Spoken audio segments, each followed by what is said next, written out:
Good afternoon, or good evening, or good morning, wherever you may be. Something like that. And I got a bit of a disclaimer, again, as always, about something that has been paramount in my mind and heart over the last 6 months, and that of multiple sclerosis. The National MS Society is a collective of passionate individuals who want to do something about MS now, to move together towards a world free of multiple sclerosis. Multiple sclerosis is comprised of unpredictable and often disabling flare-ups of the central nervous system. Such flare-ups disrupt the flow of information within the brain and between the brain and the body. Such, wow, okay, anyhow. Oh, it's going to be that sort of show. The National MS Society is the largest private funder of MS researchers in the world, investing more than $1 billion to date. MS stops people from moving, but the National MS Society exists to make sure that MS doesn't. To contact the National MS Society, please call 1-800-344-4867. Once again, 1-800-344-4867, or go to the website at nationalmssociety.org. Also of importance, we are still raising money for the National MS Society through A Venture to a Cure's fundraising page at rebrand.ly/A Venture to a Cure. Once again, rebrand.ly/A Venture to a Cure. This was the page that was created in conjunction with the virtual MS Walk that was held on May 1st. This effort will last through the end of September. Thank you for those who have donated money to this amazing organization. It touches me and over to 1 million people that have multiple sclerosis in this country in so many ways, and I appreciate all of you. And on that, it's time to talk.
Oh, good afternoon or good evening or good morning, wherever you may be, and welcome to VF Talks. I am John Venturini. I think I am a madman because I've picked a song that everybody else uses for their things because it's a great song. Stephen Carlin is a genius. And thank you for Epidemic Sound for making that song available to us. Because if I had 5 other streams, I would make that the theme song for those streams too. Fact. I have guests. I have guests who are waiting in the green room, and I think it is high time I bring them on without much. By the way, hello to all of you on Facebook, YouTube, and Twitch. Hope you're doing well. Let's get at this because, quite frankly, I've been looking forward to this moment for a very long time. And of course, there's nothing there. Of course, there is nothing there. Hang on one second. Oh boy.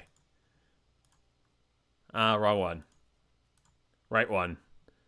And then, and then of course now I got see, I'm telling you, this is fantastic.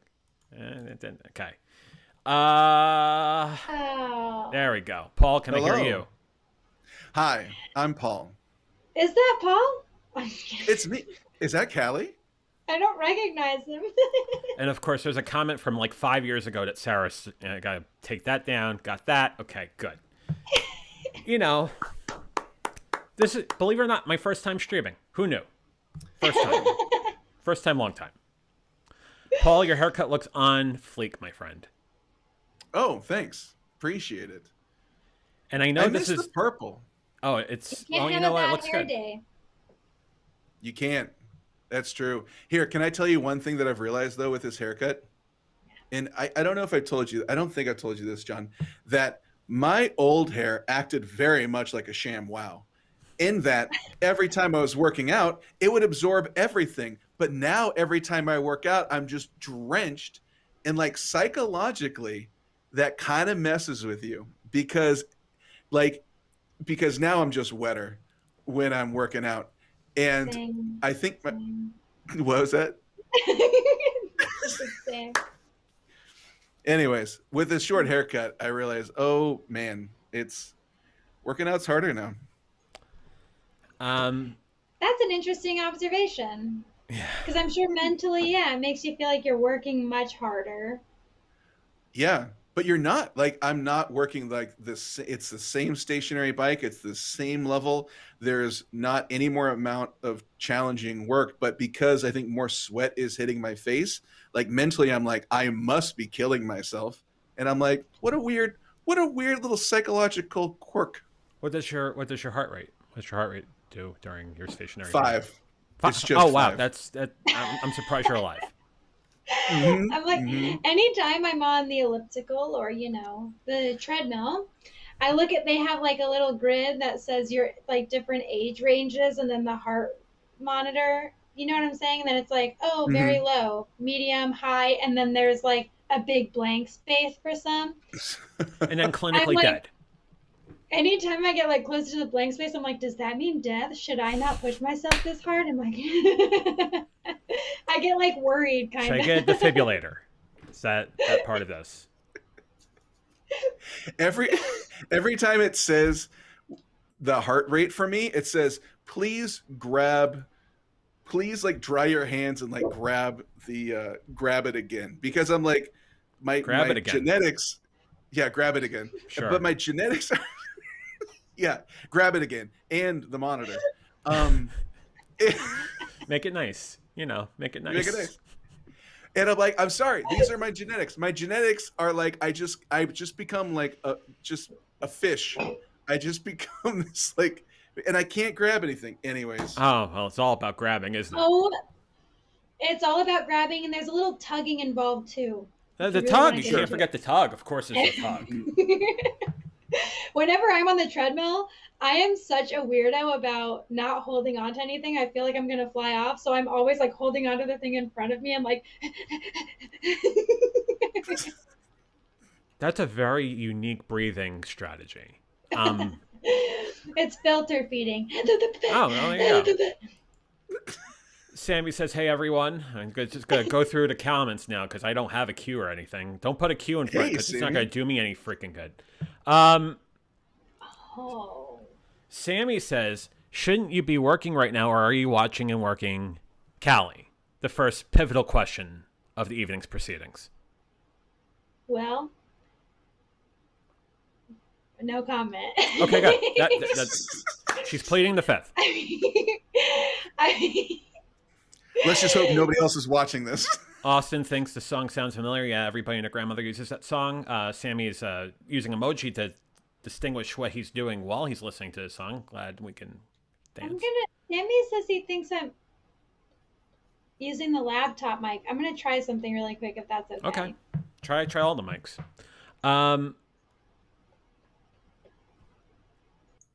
Okay. Testing 1 2. Testing 1 2. Can you hear me okay? Yeah, you sound great. When I do this? I do? Sounds good. Sounds good. The white zone is for the loading and unloading of passengers only. I think it sounds Buckle up, fine. everybody. Oh, thank you. Yeah. Everyone put on your goddamn seatbelt. What if I need a second seatbelt because I'm 480 pounds? You got a Thanks for- seatbelt extender? Thanks for picking me up, guys. I really appreciate it. Oh my gosh, I've never been on this country road before. Where are we going? We're End gonna up go in a somewhere ditch. real nice. Oh, that's awesome. Is that your house over there? It looks like a giant barn. Yeah. You sure have a pretty face. Yeah, like, what is it? Keepers Creepers. Or Deliverance. We can go either way on that one. Sammy remembers the first time Gloria used the theme song that is of the VF Talks and of the Sammy Superstar Enterprise.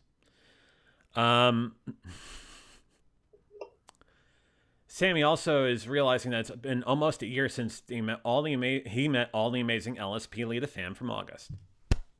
And it's a You pleasure guys? to have. Yeah, it's That's true. It's incredible. Yeah, I've known you guys since last August. It's been a year. It's a year anniversary.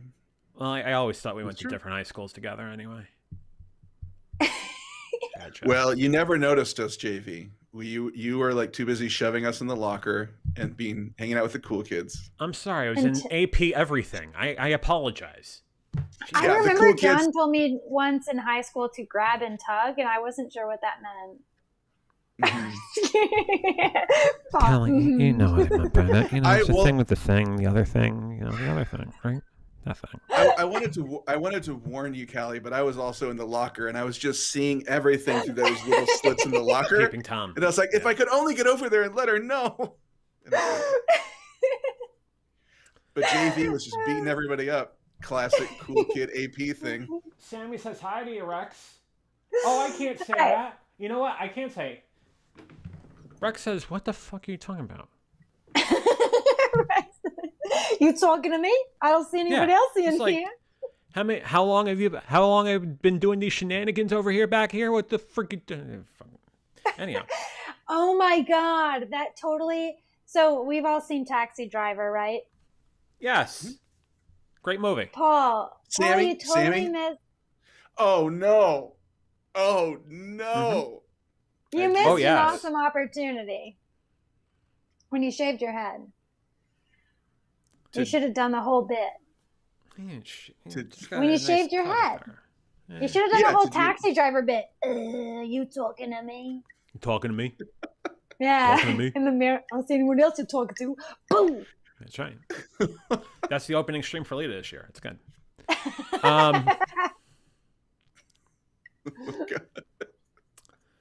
Austin with the realization that Paul got a haircut. Now, Oh, wait, that's right. Paul- Austin.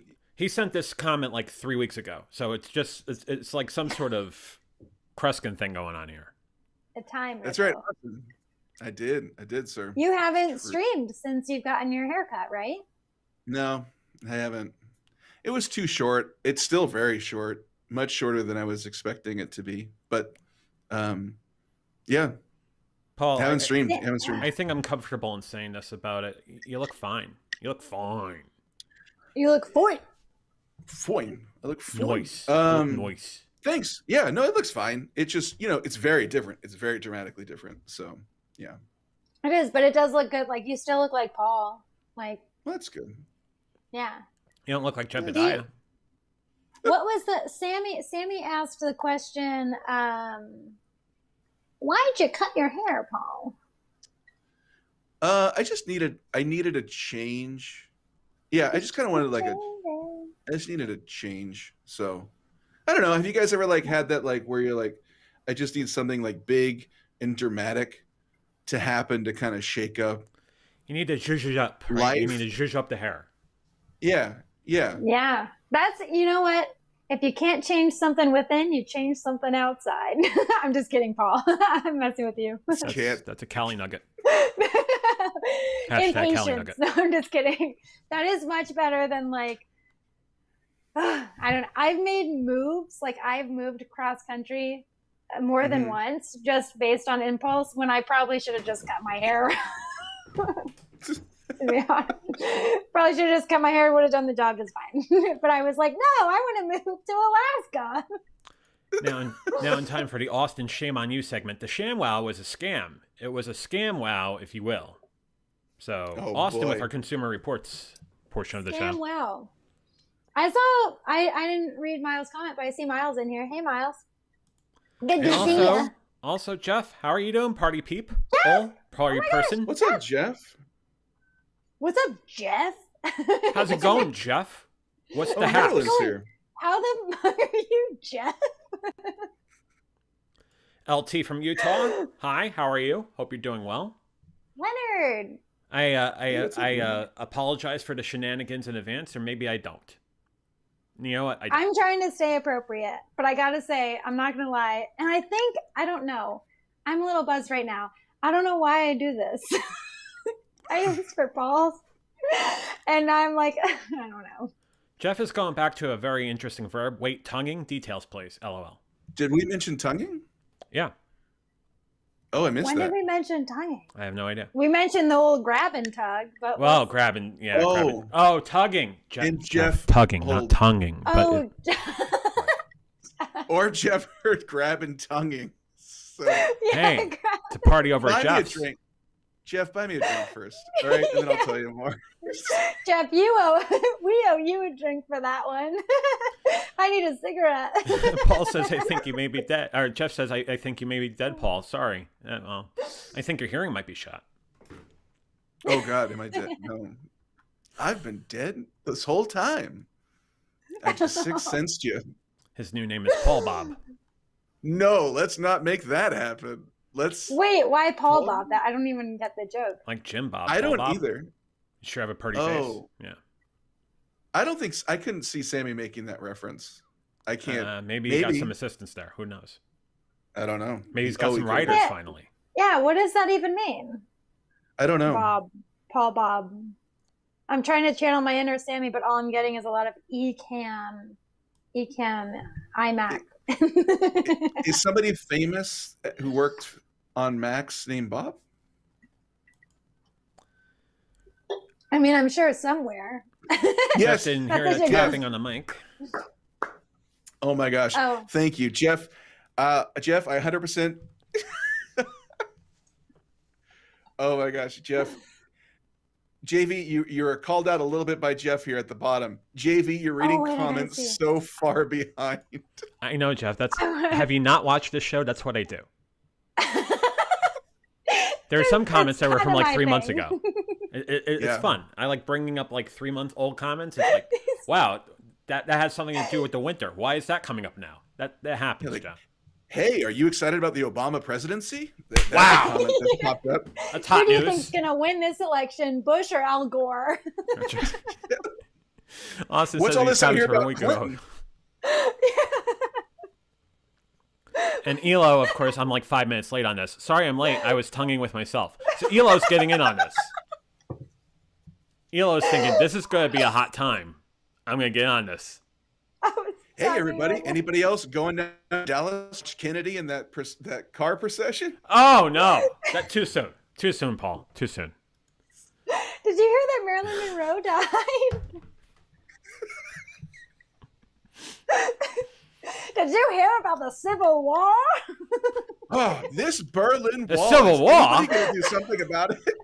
Why are we using the Marilyn Wallace 1950s so voice for that? Are you smoking a Chesterfield when you're telling me about that? Did you hear they dropped tea into the bay? That was really the cat's meow.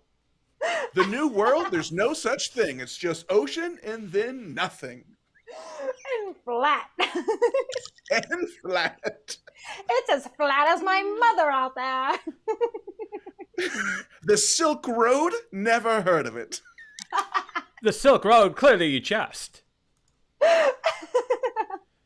Anytime, Jeff. Anything for you, Elo says. You say goodbye, I say Elo. Elo, Elo.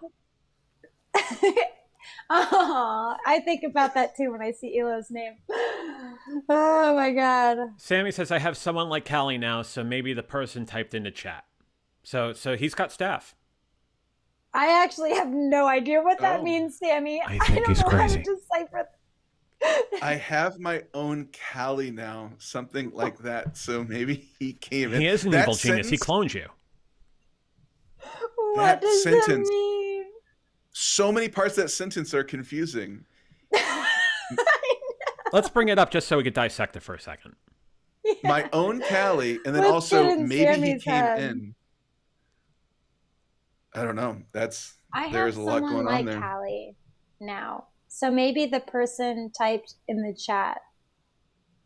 Sammy, what? I have Now no he's cleaning it idea. up and he says he has staff now. But I think he had more devious sort of thoughts when he put that comment in originally.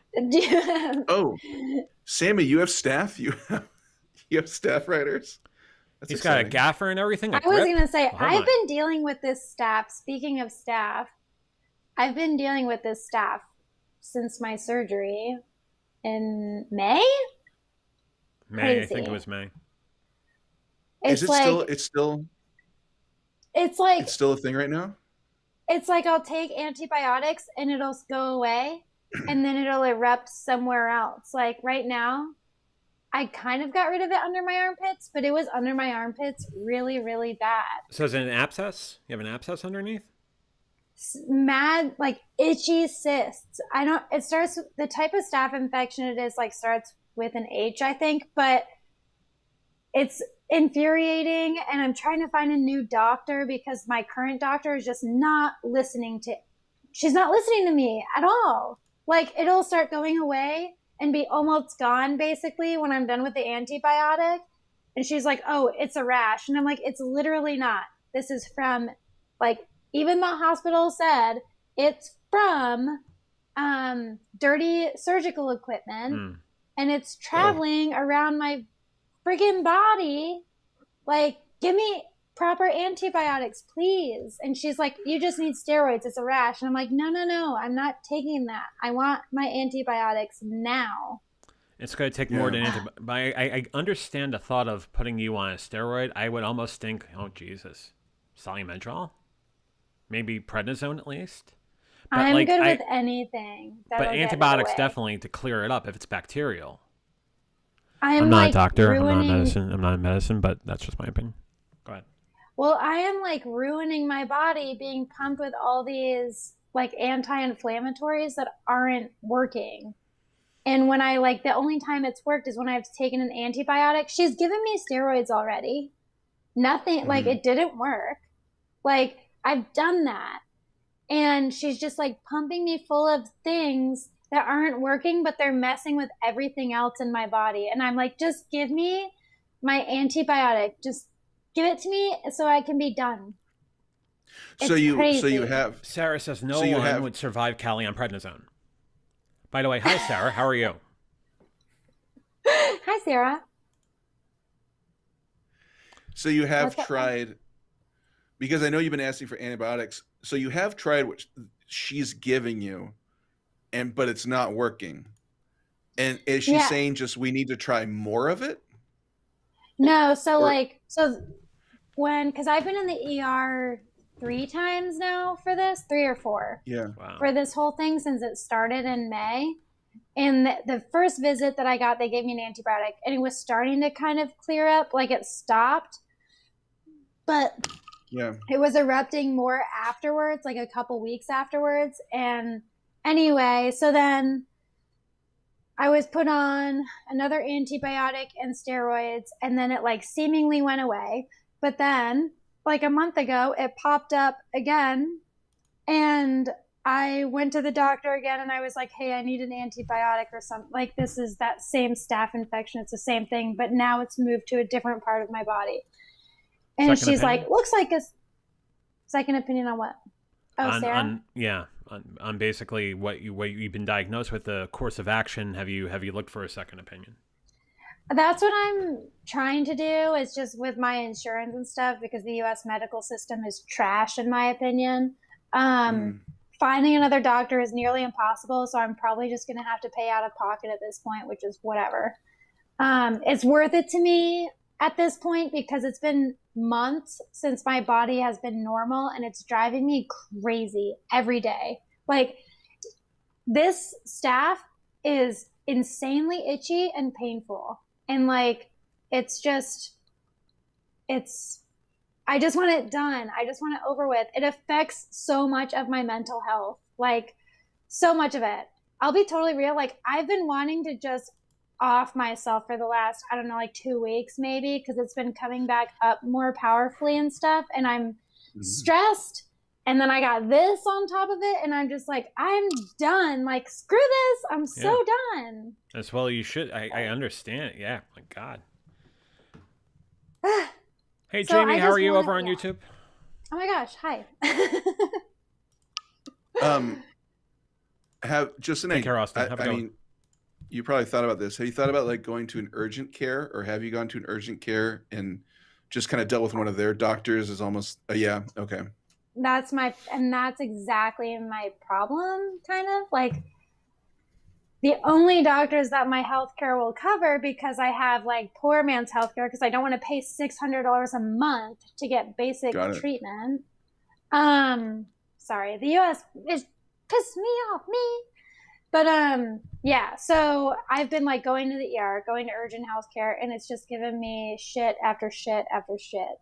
And it's just, and you know what's BS? I can't see like even a dermatologist or any specialized doctor unless my physician approves it. And my physician is the one who won't give me antibiotics. Oh, so it's like you're dealing with like a goddamn gatekeeper It's your mom. who's not even. Yeah, that's frustrating. She's like, oh, if you take steroids, then I'll do this. And I'm like, I've taken steroids already. And it didn't help. Like, just come on. Just let me see a specialized doctor who can possibly help me. Please. Elo's Yeah, I moving to always Canada, wonder- by the way. I wonder what the issue is with that. Do you think it's just doctor ego? Like, because it doesn't. If you go see a specialist, how does that affect this doctor? You know what I mean? Like, you literally are going to see somebody else. So is it the ego that gets involved that says, no, I'm a doctor. I know you don't need to go anywhere else. I don't quite understand why. I If think you want to go, yeah. that's what I wonder too. And I've always wondered that. I've always had like, I don't know, I have this weird notorious background with doctors. Like, a doctor literally almost killed me one time. And it's just been, I have horrible experiences with our healthcare system in general. And I feel like, and I'm probably going to get backlash, but I feel like doctors get way too much credit. Way too much. They mess up all the time. They're not lifesavers, and they will do what they feel is right. And if you tell them they're wrong, you're going to hell. Like, they will not listen. They never listen. I remember, and I'm so sorry I'm rambling. No, go ahead. I went to the ER because I had ovarian cyst rupture. This is potentially deadly. This hurts. Ovarian cyst rupturing hurt. I went to the ER and I didn't know what the issue was. And my ultrasound showed that I had an ovarian cyst rupture, a small one, but a rupture nonetheless. Super painful. This doctor who came in said, okay, well, here's an ibuprofen. Are you sure the pain's not just all in your head? Are you kidding me? Whoa. This is coming from, I broke my arm in like 8 places and walked around with it broken for over a month because I thought it was a jam. So my pain tolerance is pretty fucking high. And you're going to come to me and tell me my pain is in my head from a rupture? Ooh. Couple get so of mad. comments. Sarah said APA. Could give you a referral for sure. Sarah also goes on to say the PAs at her doctors, or as well as the nurse practitioners, all give referrals. But you're far from alone in this, because Jamie then goes on and says, "My doctor never listens to me. She always cuts me off. I feel you, girl." Yes. Oh my God. It's so true. And it's crazy. It's insane. And it's interesting because like I have had so many bad experiences with doctors, and I'm very vocal about it because I think it's something that needs to be talked about more. I think it's an important thing to bash our healthcare system and realize that doctors don't know everything, and you absolutely have to be your own advocate. You have to be. Because they're not. Doctors are not advocating for you. They're not. They're here to like get you in and get you out. Just leave. You know? It also depends on the doctor and the setting, because Sarah raises a really good point. I have a bunch of docs in her family, including her sister. You've had bad experiences, but you're painting with a broad brush. I will go on and say that my neurologist who works at UPenn has done nothing but right with me in figuring out, okay, you have RRMS. We're going to put you on Oservis. This is the course you're taking. And, you know, as much as you wish you would find a right doctor from the get-go, there are some doctors that really, really believe in the Hippocratic Oath, care about their patients, care about science. So, I mean, but there are. And that's true. Cal. I'm totally painting with a broad brush. And I've had maybe like 2 good doctors, and the rest, I've almost died from 2. Mm-hmm. And because of their weird, one was religious purposes that she had, and the other was just like I don't even know, but it was a lawsuit. But did you go to a Catholic hospital? I mean, no, she just had her own opinions about stuff. And I had so I don't care about sharing it. I'll share it if you want to hear about it, but I don't want to bore anyone with like details. You're not boring at all. You're not boring us at all, and this is actually really good stuff. So if you want to go down this road, please do. I'll go down this road any day. I made a lot of Google accounts to give her shitty reviews because I hate her. She's like one of the only people. So this was a few years ago now, but I had an IUD in. An IUD is a form of birth control. Mm-hmm. And I actually ended up getting pregnant from it still, except it was an ectopic pregnancy. An ectopic pregnancy is when the embryo doesn't travel all the way through your fallopian tube and it gets stuck and it starts to grow in your fallopian tube, and it is fatal. Like once your fallopian tube ruptures, you can die from internal bleeding. It is severely painful.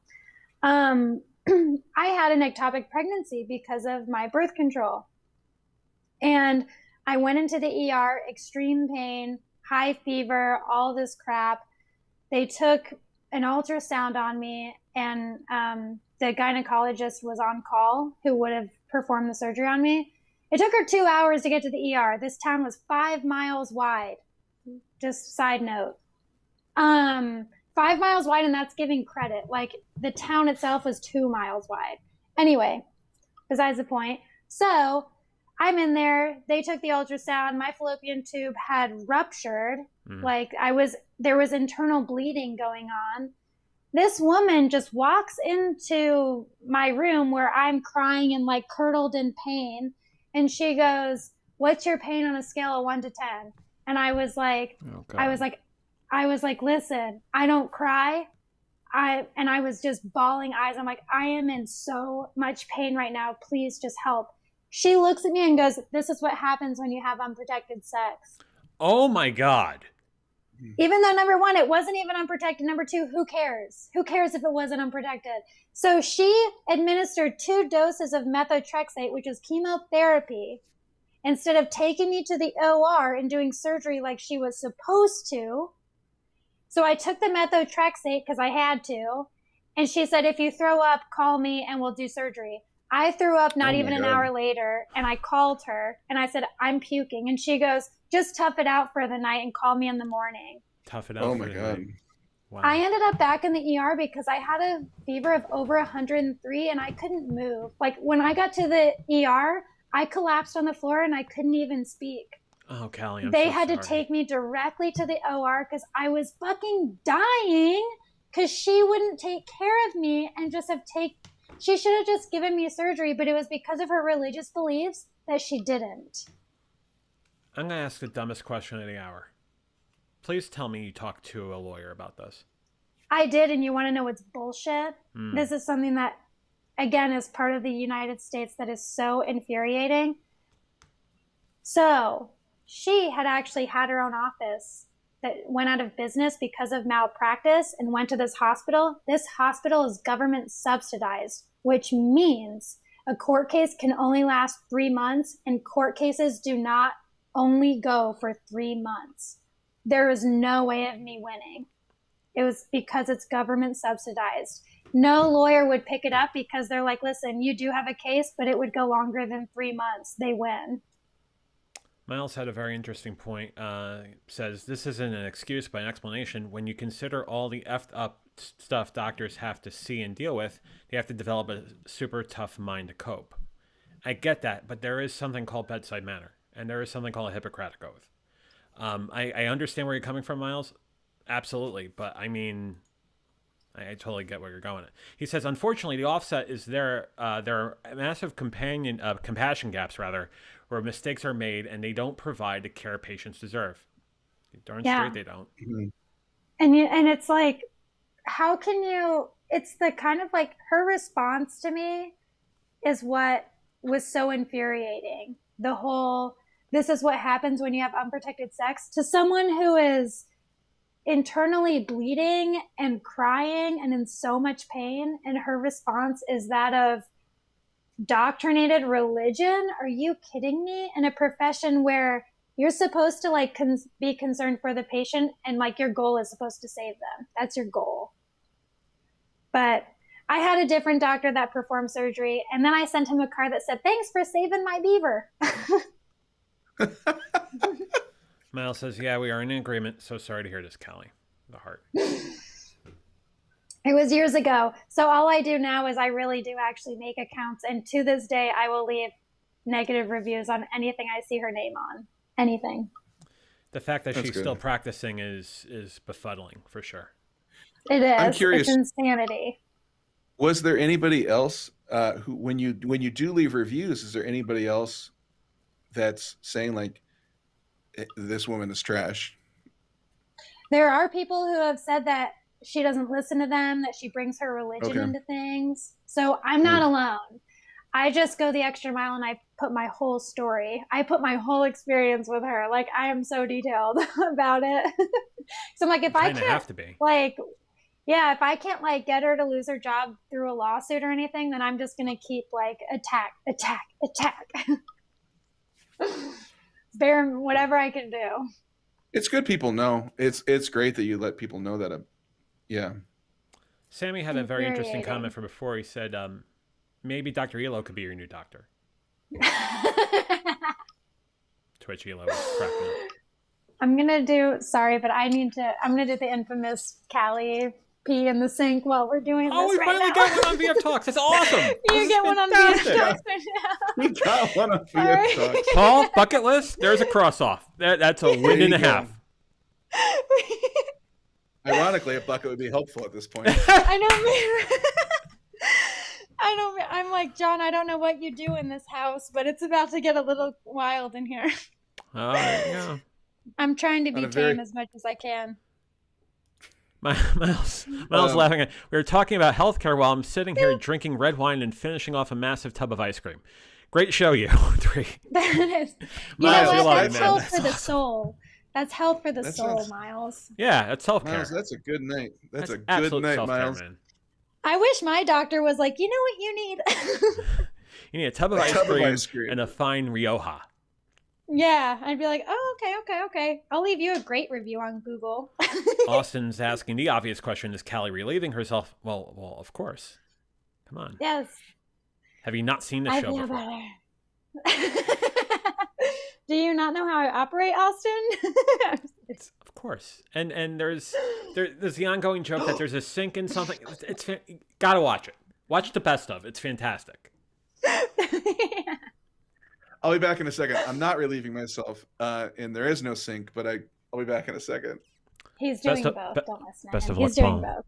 Good luck. He's definitely relieving himself in a sink right now. He just doesn't want to sound No, like he- rated R. He's taking a crap in the bathtub. That's why he's doing it. We should prank Paul. He won't expect it on your show. No, he wouldn't. And quite frankly, I don't know why he would do it. Maybe he would crap in the bathtub. I have no idea. You know what that's called? Waffle stomping. That's right. That is cool. Austin says, I've not seen this show before, but I've seen Paul's show before. Yeah, well, Paul's show is a party and a half. And when Paul gets back from his crap in the bathtub, I hope he does a plug about his show because it's great stuff.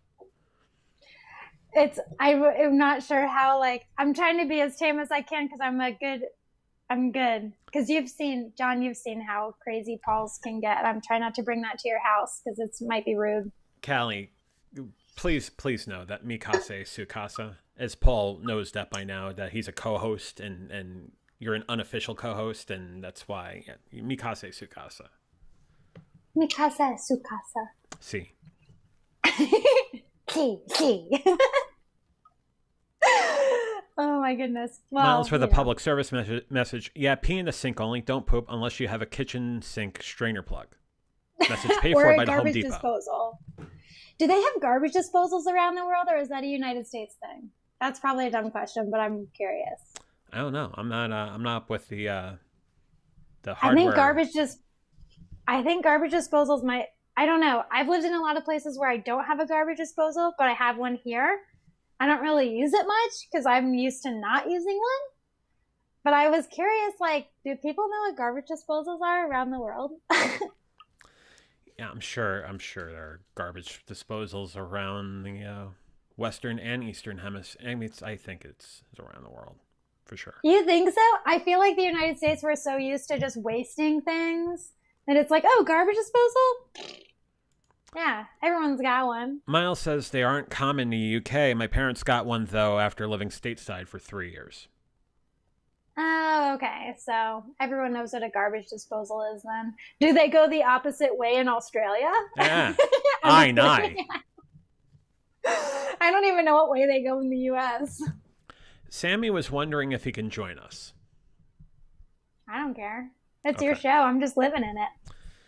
Sammy, the link is down there. I mean, you can put that link in any sort of browser or whatnot. Yeah. Great. Oh my gosh, who's Donna? That'd be Donna. my mom. Don's mom? Yes. You raised a great boy. Oh, Callie. That's so You sweet. raised a great boy. That is such a very sweet thing coming from such a dear person like you, White. Well, you know, we try. We try here and there, I'm just a little bit. I'm about to be verklempt. I'm so overclimped. Discuss amongst yourselves. Is crapping in I the wouldn't have bathtub traveled okay? about how much 9 miles on the elliptical if it weren't for your son. I wouldn't have done it. I wouldn't have done the 9 miles. You did 9 miles?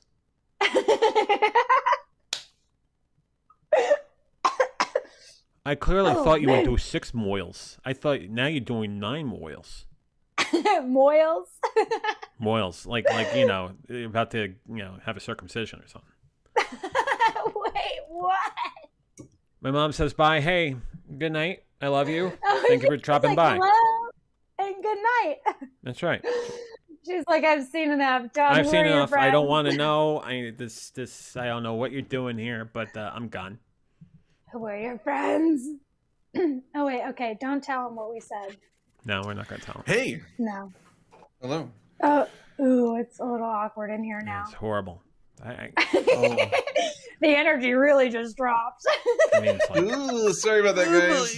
good. Oh, no. That was so good. Wait. That's perfect. You should both say, oh boy. Paul, you have your signature, oh boy. Oh boy. I'll do it. Oh boy. Oh yeah, that's the good one. Oh boy. Good. Squeal like a pig. Anyhow, moving right along. Austin is just going to watch. Doesn't have any good commentary to give. Austin, by all means, watch, enjoy. Mentally drained from today. I laughed too much. Austin, I'm glad we provoked the laughter out of you, even though we were talking about medical mispractice. Yeah, we're talking about me almost dying. Glad you find that funny, Austin. Yeah, Austin, what kind of sick sense of humor do you have? And then, You sick. Austin wants us to do the iconic Sammy laugh, and since we're going to be cosplaying Sammy Superstar at Oh my Vid Summit, God. Yeah. Oh my god, that would be funny if we all did cosplay as Sammy for Vid Summit. I'm so excited for Vid Summit. Speaking of, are you guys stoked? Yeah, Very that much was fun. I am so excited. I'm excited to have like a meetup, and oh my gosh, it's gonna be so dope. this is time that we looking forward to for a long time. If it wasn't for the Backstreet Boys reunion tour last year, and The Backstreet Boys reunion tour was really messed a lot of stuff up, for sure. Backstreet's back, all right. Hopefully, it's not boys are. Wait, what is it? Boys to Men. Boys are. Oh, boys. DVD, yeah. Yeah, Uh, reunion tour this coming winter. Oh, Austin, what's Vid Summit? Oh, it's life. Vid Summit's life. We think. I've never been, so I don't know. Could be. But I think it will be awesome. Actually, this is actually going to be my first. So I'm also going to Comic-Con this year. It's my first year, and I'm going to Kimura-Con, which is the Oh, anime Sammy's convention. trying to call. Oh boy, here we go. are you? Yeah. Oh boy. Well, It's my first year going to any conventions, and I'm going to 3. And like within that's- a 2-month gap. Hey guys, I'm gonna bring That's really cool. Sammy on. I'm gonna kick him right out. Okay, that's what I normally do. It's gonna be great. he's gonna die inside. He's He's gonna gonna die die inside. Hey Sammy, hold on. We're gonna bring you on the program and momentarily. Hang on, it's gonna be great. Hold on. John's- Get my guest back on screen here because Sammy's got to do this. I got it. Hey Sammy of the Superstars, how are you? Hello, how are you? So how does that laugh go again? Are you so good at faking it?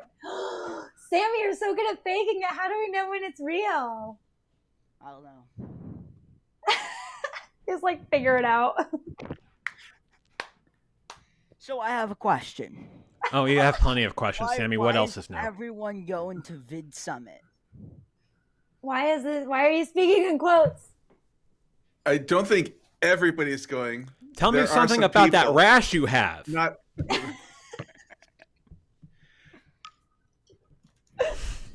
The 3 of us are going. That's right. But, Vid Summit's I gonna be don't awesome. know- The only reason is I don't know why JV's going. If he's gonna spend like $2,000 on a flight, a ticket, you could just go to. Says the guy who buys video. every piece of tech that MacBook shits out. Yeah, No, true. No, the reason is there's a conference called People of Video that was made for people on the East Coast, and it's like maybe 50 minutes away from JV. So why would he go there then? I'm just saying, so then he can spend more money on his super chats for LSP. I haven't done much Just of the saying. super chats across the board. I've been very, curtailed on that. Well, something called, Chapter 13. But why are you going? That's the thing. Okay, so Sammy, if you really want to know, and you're like a younger brother, so I feel like I owe you a response, which is really sick, and maybe that's a topic for my therapist next week. But we'll get there. I have plenty of frequent flyer miles. I have plenty of nights of frequent points at Hyatt, Oh. and I need to use Say them no before more. they You expire. got frequent flyer. Oh, I get it now. Because but- Sammy, I travel. I did before everything went crazy last year. And I don't know, I absolutely miss the people that are in the upper right hand and lower left hand corner of the screen. I miss them greatly, and I want to spend time and hang out with them because they've become, as I called Luria before, mi familia. So I love to spend some time with them. Does that basically work for you? Yeah. I would go. Yeah. Yeah, exactly. Sammy, Yeah, Sammy. because I was going to say, I think the real question is, Sammy, why don't you go? Oh, I don't care about that. I mean, if you want to stay on the East Coast and stay in Northern Jersey, hey, be my guest. That's up to you. Also, Austin has a really good question. Should he spend $60 on an office space for live streaming? It's it's 700.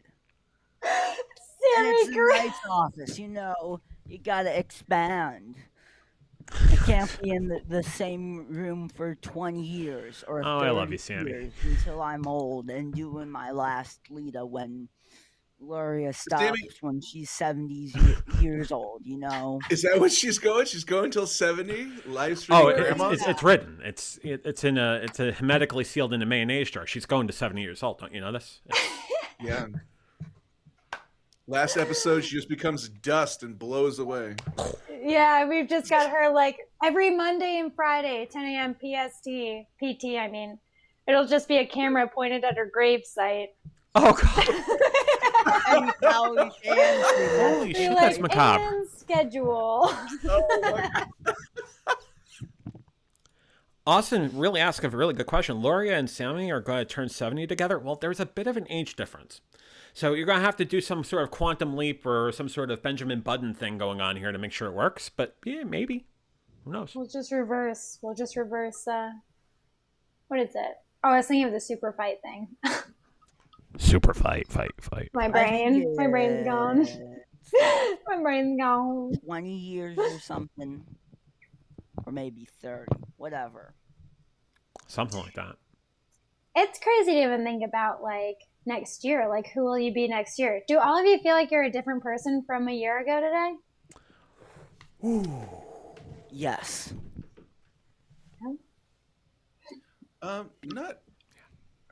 Not really. No. Yes, you are. Okay, that I stand corrected. Everyone is. Everyone changes their background and sets. Like last year, by this time, I think Paul didn't even have a Sony. Did you? No, I didn't even know what a TV we go was. to tech equipment to figure out. Okay. I didn't even know what the internet was. I didn't have all these beautiful Macs displayed. I already had them, but I didn't. Sammy, really, do you work for B&H? Because the more I talk to you, it's like you're trying to sell stuff, like clearance stuff that's like prefurbished and stuff. How about this old Canon lens? Forget about it. It's got Sony guts. Did you just throw? Forget about it. Yeah, he did. Yeah, what just happened to your lens? Did you just throw it, dude? Did you just throw a lens? Tell me you threw it at into a what? Where'd you throw it into? Like a foam pit? You threw it into a foam pit, right? What the fuck did you just do? It's for the viewers, Oh, not God. me. It's Are for you like the in one of those like break viewers. everything This rooms? has gone off the effing rails. Where'd you throw it, Sammy? Oh, there was a pillow, so I was just like, Oh. and Okay. it's a crap lens, so Oh, Oh, yeah, it's a It's a crap shit lens. like Doc Rock says, it's the Costco lens. It's the Costco. Doc Rock. Well, He said I mean, that those Costco sells lenses things are that are. Costco. So you're very fortunate to make that comment when Matt Haas is not on the show this week, because if you said that with Haas here, he would find you and kill you. Yeah. No. The reason is, He I would- really love Costco, but Doc Rock said the other night, because they were talking about lenses and the news, Sony. So he said those like Canon, those like stock cheap Canon DSLRs. He said Yeah. those zoom lenses that were the weirdest numbers, those are like the stock Costco lens. And I'm not joking, there's replay, so just saying. Yeah, because you're a Sam's Club kind of guy. You hate Costco. Oh, come on. Sammy's Sam's Club? Really? No, I like Costco. I do. That's like the I don't bargain like basement. Costco. I really So do. cool. I don't like Costco because it's a madhouse. Costco's a madhouse too much. I don't like those stores. It's a madhouse, and there are so many of the same thing, and I'm like, I'm never going to get through this. It's going to go Miles, bad. let's try It to just- break my e-cam. Go ahead. Try to call me. Fine. Go ahead. Jump on. This is Yeah, great. do it. Miles, oh my God, come on. Yeah, that'd be so dope. Do it. Here, I I'm know why I gonna love grab another Costco. drink super fast. I'll be right back. Because What, gin tonic? Costco What is were a you- madman. And there's a song, I wish that I was a madman. Couple of updates. Miles is a bit older, and he's going to tell us more about that when he jumps on. Austin just got out of a toxic relationship, and I think a lot of us have done that sometime in our life. And here he is. Hang on. Miles, an honor and pleasure. Hang on, let me try to get you on. I didn't know you do 5. With... Oh, yeah, we can do 5. And we got That's cool. 5. Hey, Miles, how are you, what's man? up? Hey, going good. All the way from London. So nice to be chipping in. But yeah, it's 10 past 11 here, so I've got the red wine. Having a good time, been enjoying the chat. Miles, this is a real treat to have you, because I know you've been wanting to jump on the show for a while, and I'm glad you finally did. So. Miles, That's it. hey! Since 3 months ago. 3 months ago. Mhm. 3 months is the magic number, right? Mm-hmm. 90 days. Austin's like, Miles, I wonder if you get this a lot. Because, okay, Austin's from Indiana, which means he's an American serial killer by default. Do you get a lot of Americans that say, oh, I love your voice, I love your accent? Yeah, but I find that over the years, the English accent has become a bit saturated with the media. Like, the amount of English actors that go to the States and then do an American accent on TV shows and movies blows my mind. It's like, I find it really odd. Mm-hmm. It is odd. Walking Dead, Andrew Lincoln, he was on this like really like Channel 5. It was like one of the smallest TV channels. He did this show called Teachers, which was about teachers just bitching about students in the staff room. And then he's like on Walking Dead with this American voice. And I'm always curious to know if, as Americans, do you notice the American accent being attempted by British, or is it actually, they do pass it off well, you think? Yeah, for sure. I had no idea that he was like not from the United States until I saw an interview, and I was like, holy shit. And that happens so often with me anyway. Austin says, I am a serial killer. Yeah, what's your point? So is Laura and Brian Paul. Laura Williams? Oh yeah. She's totally, because she got kicked out of Lita once. So if you do that, that means you're like a. No. No. What happens in Lita stays. That's right. Stays in Lita. You gotta keep it. That's right. I'm surprised. I've been told to boot you if you do that again, Sammy. So be careful. Miles, do you know what Lita is? Do I know what is? Lita? Exactly. No. Well, I might do. Go on. It's a live streaming pros thing, but it's like live every day. Oh yeah, no, Lida. Sorry, I thought you said Lita, like Lita. It's the accent. Oh no. No, Lida. Yeah. Well, you did an I'm episode about surprised. it the other day. Yeah, I'm surprised you're not joining just cause Renee Ritchie joined. Really? I was shocked to see his face in there. That's great. I'm glad he's in. Is it? Yeah, it's gonna be so much fun. Is it free? It's free, and it is like Okay. honestly. So, and I'm totally not trying to. JV, tell me to shut up. I will never tell you to shut up. So my first Lita was last August, and everyone was saying, "Oh, it'll change your life," blah blah blah, and I was like, "Yeah, sure, whatever." It did. Lita is insane. It is insane. It does change you. It's crazy. Like, I left a really abusive situation because of Lita last August. It's crazy. Highly recommend. Can I? That's my point. Yeah, I gotta say, Callie, you put together some of the most. Amazing. I know I cried a few times in your. No, I'm dead serious. I'm dead serious. Please. But you know I definitely the story, shared a lot, but you know the story I'm coming from as far as the last 30 some odd months now. It's gonna be 32 months in the sense that I lost all this weight. I stopped drinking. I stopped gambling. I went through a divorce. After Lita, bankruptcy. Got the MS diagnosis. So I'm always going through things these days. But I think Lita gave me a chance to really explore my voice because I felt I've been through so many things in my life. I need to start talking about it. And that's what Lita did. And when I say to people, Lita's going to change your life, I honest to God mean that Lita is going to change your life because you are given a very private forum of the most caring people for you to get a chance to really develop your voice in front of the camera. It's incredible. That's amazing. Yeah, I agree. Paul is quiet, Yes. so I'm going to assume that he doesn't give a fuck about Lita. No, he doesn't give a fuck. Not a flying fuck. I do. No, I think it's great. I think it's great. It's how we all became friends. Yeah. Yeah, that's where we. how I Yeah, mentioned that before. Yeah, long's it's it- how's it- crazy. how long's it Like, been going we're for? literally all friends. How long's it been going on for?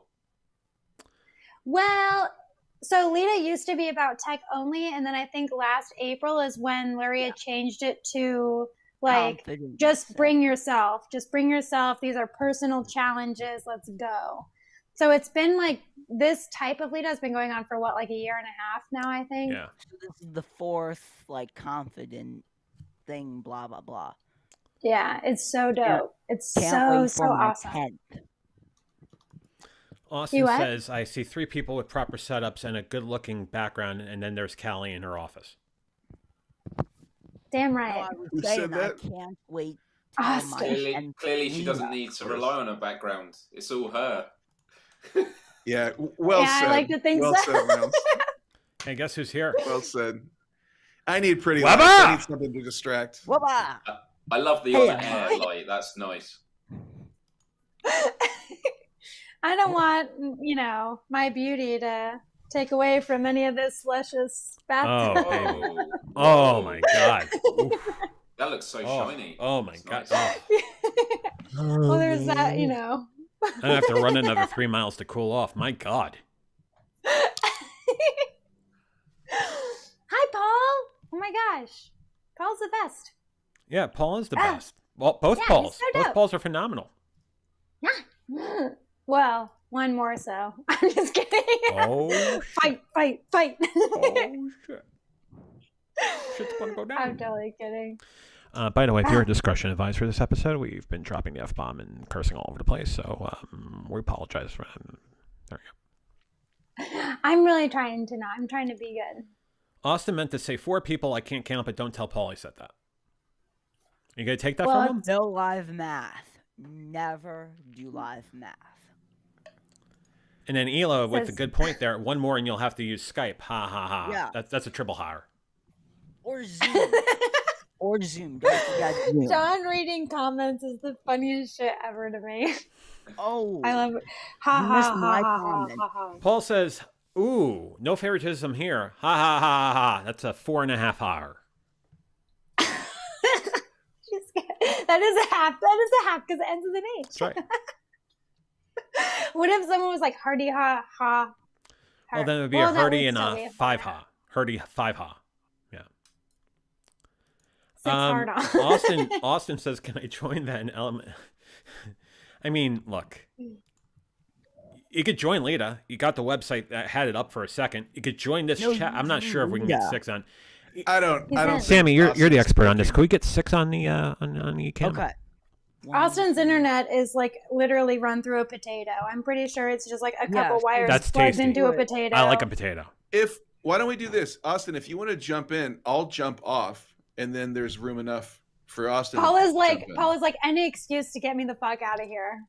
No, I'm just like, if he wants to jump in, that's cool. Paul's like, it's okay, I'll leave. Okay, yep, bye. Anything's Jamie fine. asks a really good question. Did you guys all meet through Lita? Oh my, he left. Whoa. The thing is, I don't want to be rude, but Austin's internet is slower than a potato. He has to Austin use- was kidding. Yeah, he was Yeah, joking. could someone contact Mr. Burke to get back on the screen here? Okay, I'm I'm gonna telling- text him. I'm like, Mr. Paul Burke. Mr. Paul Burke, you're wanted back in the VF Talks place. He's like, nope, I've logged off. I'm good. I'm done. This is too much. I don't have a laptop. I'd have to join through my phone, which of course he has a 3G phone, which is going to be very interesting to see. I think it's a BlackBerry won't. Curve, doesn't it? BlackBerry Curve. I really want to so John, actually I'm curious. So like Miles, your background's dope. Sammy's background's dope. John, I feel like, well, how come you haven't spruced up anything in your background? I don't mean to call you out, but what the Oh, please do. fuck? Please do, because quite frankly, it was a very good question. Also, I don't know why I still have this box. If he's going to do that, just bye. See ya. I just haven't. My thought is, if I'm going to do this, I'm going to do this in a different room in the house. This is actually my Okay. office that I do my day job out of. Oh, Paul's back. Look at this. Hang on. Look what the cat dragged in. Tell him we're done. Tell him we're over it. Paul Burks, ladies and gentlemen, back. I got Get rid Austin of this telling me vape. he's like, Crop "Hey, me out. I can't Crop my join." shampoo out. So- Crop my shampoo out. Oh wait. Oh, Callie's now There we on the go. bigger cam slot with her amazing background, so you can see the full There you width go. of it. It's phenomenal. It's about as great as my sad. background.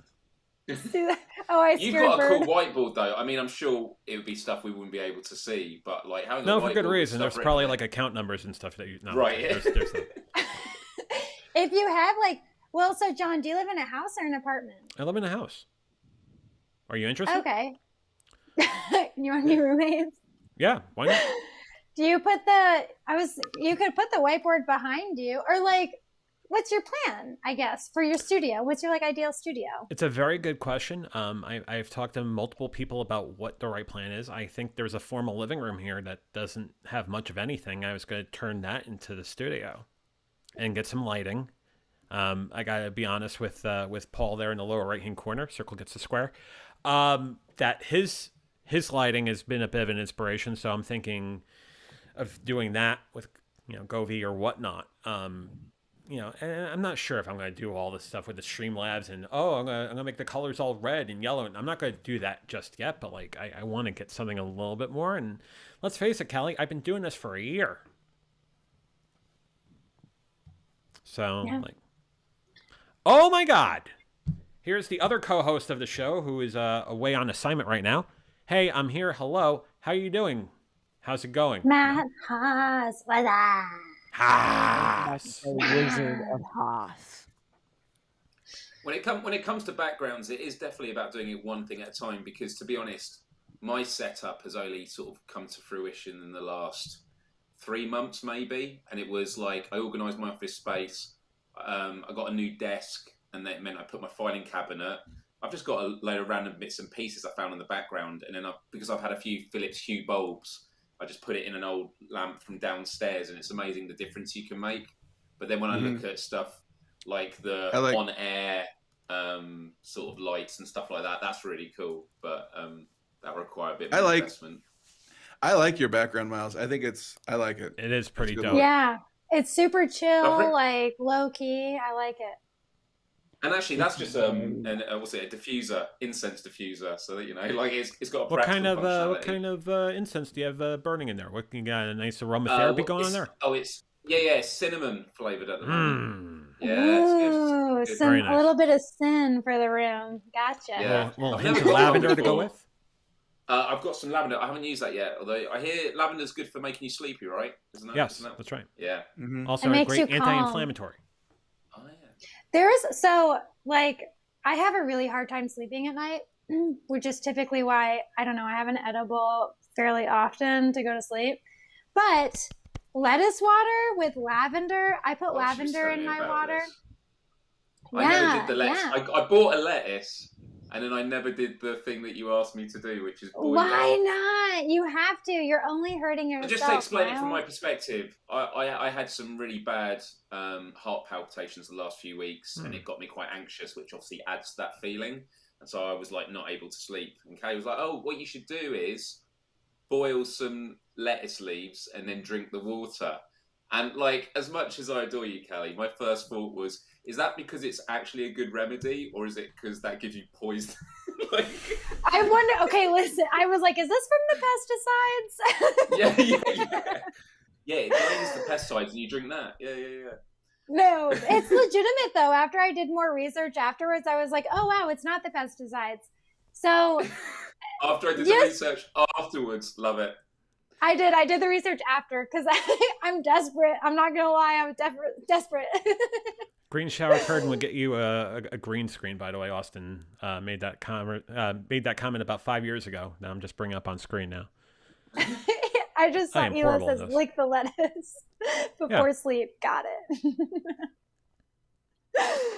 I stand by it. You should, Miles. Please, seriously, try it. Seriously. I'll buy some more lettuce leaves and I'll do it next time. Yeah. What'd you do with your current lettuce? Did it Well, I go ate it. bad? No, I just ate it. And then I fed some to the ducks near me. Yeah. Oh yeah, destiny lettuce. There Someone's are duck asking ponds what out- other incense I've got. Give me 1 second. I'll get the box and I'll go through them because there's quite a nice range of flavors.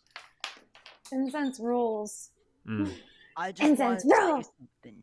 You didn't pull up the best comment, JV. Which one is it, executive producer Sammy? The H-A-H-A-H, you know. Oh, the quadruple har with the 3 carrots next to it? No, that's not mine. I did like a 100-character one. Oh, I'm sorry. That breaks the limit. I Sam was like, you apologize. didn't pull up the best comment. Mine. That's mine. I like my Look. comment. Oh, I'll great. even prove it oh, on well, my that's phone. that's like a 5,000 har. That's great. Yeah, Yeah, that's a lot of hars. that's Let's see if I can bring it up there for everybody's enjoyment.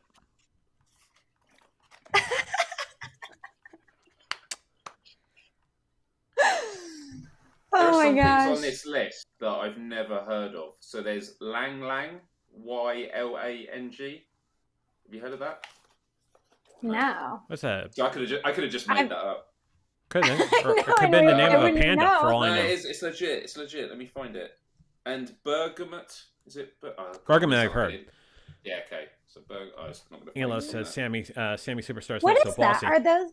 Are those in like capsules or how does that Yeah. work? So you What was you, that? drip, so you take the top off and you've got the water in there and you put a few drops of the oil in and then it's literally spraying out now at the top. Just it's a weird like I don't know. It's like magic. I just rather not look at how it works. It's magic. Weber says yang yang nice and bergamot. Oh yeah, bergamot, thank you. And then lemongrass, we got eucalyptus. So things that I've heard of, but I Eucalyptus is wouldn't good ever. too. Peppermint, Eucalyptus. lemon. I like the lemon. Anything citrusy is good. They've got sweet orange. Yeah. That's the Lang Lang. We've got Hang on. sweet orange. Rosemary. We've got That's a great one too. tea tree. Cinnamon, Oh, tea tree's a great one. lavender, and then frankincense. Frankincense and myrrh. Ooh, frankincense is great. Yeah, I've never known what it smells like. I just know that Jesus got it for his first birthday. That's right. So. Well, not his first birthday, his actual birthday. I use frankincense on my face sometimes when I'm breaking out, and it helps so much. But what is The it when you smell's say good, you too. use it? What is it? Is it like what is frankincense versus like what you apply to your skin? Is it like a cream made from it, or No, it's the oil. So there are like topical oils that you can get that are frankincense, and I just like put the oil on my face. okay? Yeah. I think they'll say whether you can use it like topically or not. But you know what's interesting though? Hmm. Shouldn't they all kind of be topical in a way? Maybe not all of them, but why are some topical and some not? What's the, you know? I'm ignorant about all this stuff, so don't ask me. Jamie asks a good question. Asks, do you dilute the oil? So yeah, you just put a few drops in. So you use this little cap to fill it out. I'm not going to grab it now, but you just literally put 3 or 4 drops in. Hey, and it Sammy, just- look up for a second. Oh, I've always wanted to. Whoa! Hey, Matt, how are you? Fine. I'm not going to laugh because it could happen to me Thanks for next. having me on. No, it's not gonna have me next. It was bound to happen, and it happened. So there you go. The other co-host of VF Talks finally here to join us. Matt, how are you? Yeah, I'm a bit late. How's this stick working out? Oh, you look fantastic. You know, as far as mobile week, you got to lead up on the first week of lead over there. It's great. Is that what it's going to be? Do we know about Mobile Week or Mobile Month? Jamie, Jamie says, "Hey, Matt." How could you do that? Yeah, 1 sec. I could do that because you're trying to be my financial advisor during this live stream. And at some point when there was a moment where I could take the opportunity to do it, I did it because my co-host, who's actually a co-host on this show, wanted to come on. Thank you for your appreciation. It was magic. All right. How's it going, Matt. Matt? Are you enjoying your vacay? Hope everyone is good here. I'm sorry I missed most of the show. I was stuffing seafood into my mouth. Oh, That sounds amazing. Oh yeah, definitely. straight booted. And then, Oh of my course, God. Sammy had with a consolatory ha ha ha ha ha ha ha ha 11 hour. He wants you to say it all because he's like, if I could only win one thing, Well, he my won that. God, it'll be. Is But he got Sammy thrown here? off. Where's Sammy? He was on the. He's- Sammy was on, but we have a limit of 5, and quite frankly, you are a co-host. Oh no, Sammy! No, I no, did no, not- Matt, No. you're staying. Off it. You're staying. You're staying. Ah, It's He what did Sammy it would on have wanted. purpose. It's what Sammy would have wanted. See, now here I thought I would be on the same screen as Sammy Superstar, and now I'm not, so I'm bummed. Oh, you want that trouble? Sammy's awesome. Are you? Oh, kidding Sammy me? is Sammy. I'm joking. I love you, man. Matt wanted to jump on, and I wanted to see how his vacation is going, so I kind of brought him on. And since we have a running gag, I did this to you twice before. I threw you off. You understand? Where are you on vacation? Yeah. North Carolina. Hi, Miles. I don't know if I've ever met you before. It's good. to We meet have you. not met, and I've been welcomed kindly to this awesome community. I'm loving it. Always, always.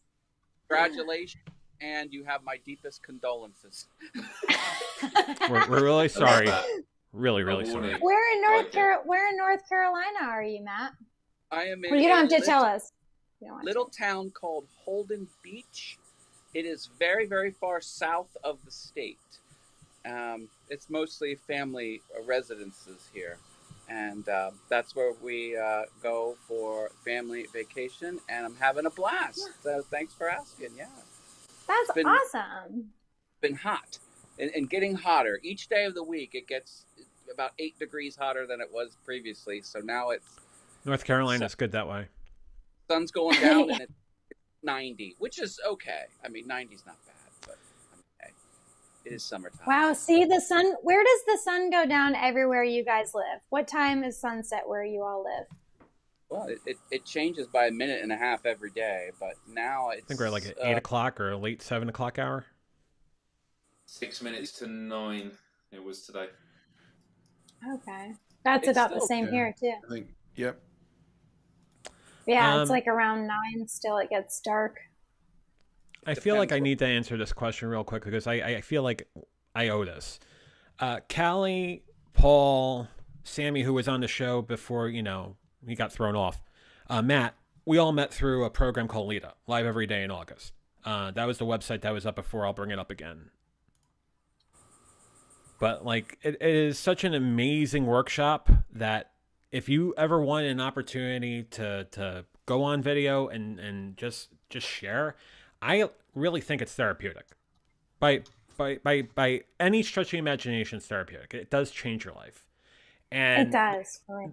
the fact that you get to tell your story and really experience, one, the craziness and fun of live streaming, but two, really get to understand yourself and explore yourself. It is an incredible workshop. It starts on Sunday.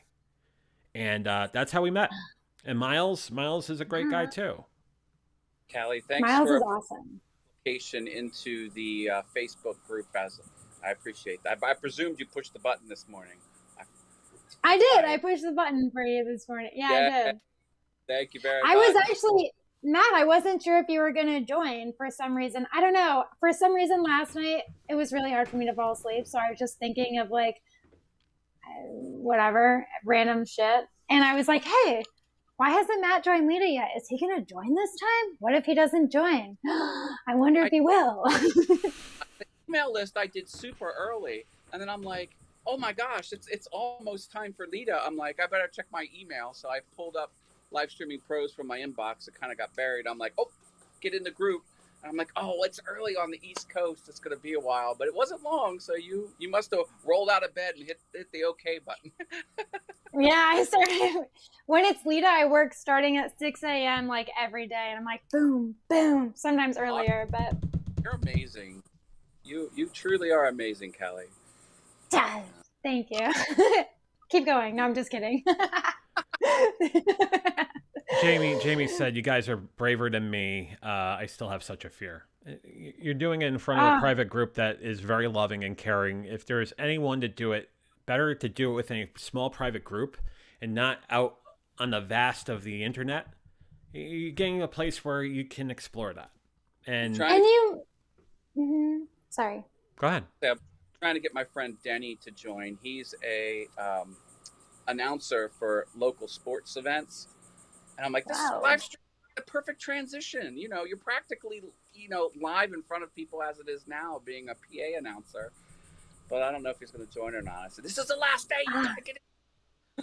It is. I think tomorrow. Well, no, we go until August 5th, so you have until August 5th to come into the group.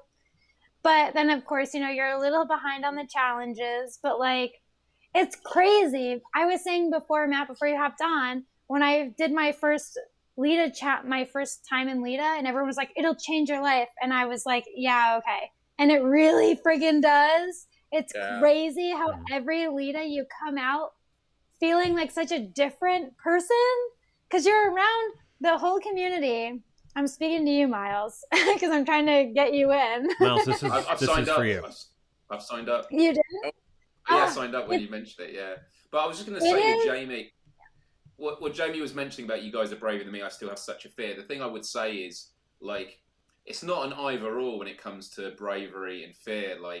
One feeds into the other, and so to put yourself out there and to communicate with the world. The reason it takes bravery is because there is that element of anticipation. You don't know if you are going to be accepted by an audience or get a good response. And one thing I've always learned in life is it's always about being 1 foot out of your comfort zone, because if you're not that, you're not going to progress. And it's not to say it's easy, and it's not to say that it's a challenge that will never mentally go away. It will always be there as you push yourself 1 step at a time. So definitely, and as these guys were saying, with the community and the amount of love and support they have, I discovered Livestream Pros probably 1 or 2 months ago, and it's really helped me get my confidence in the technical aspects of setting up stuff for live streaming.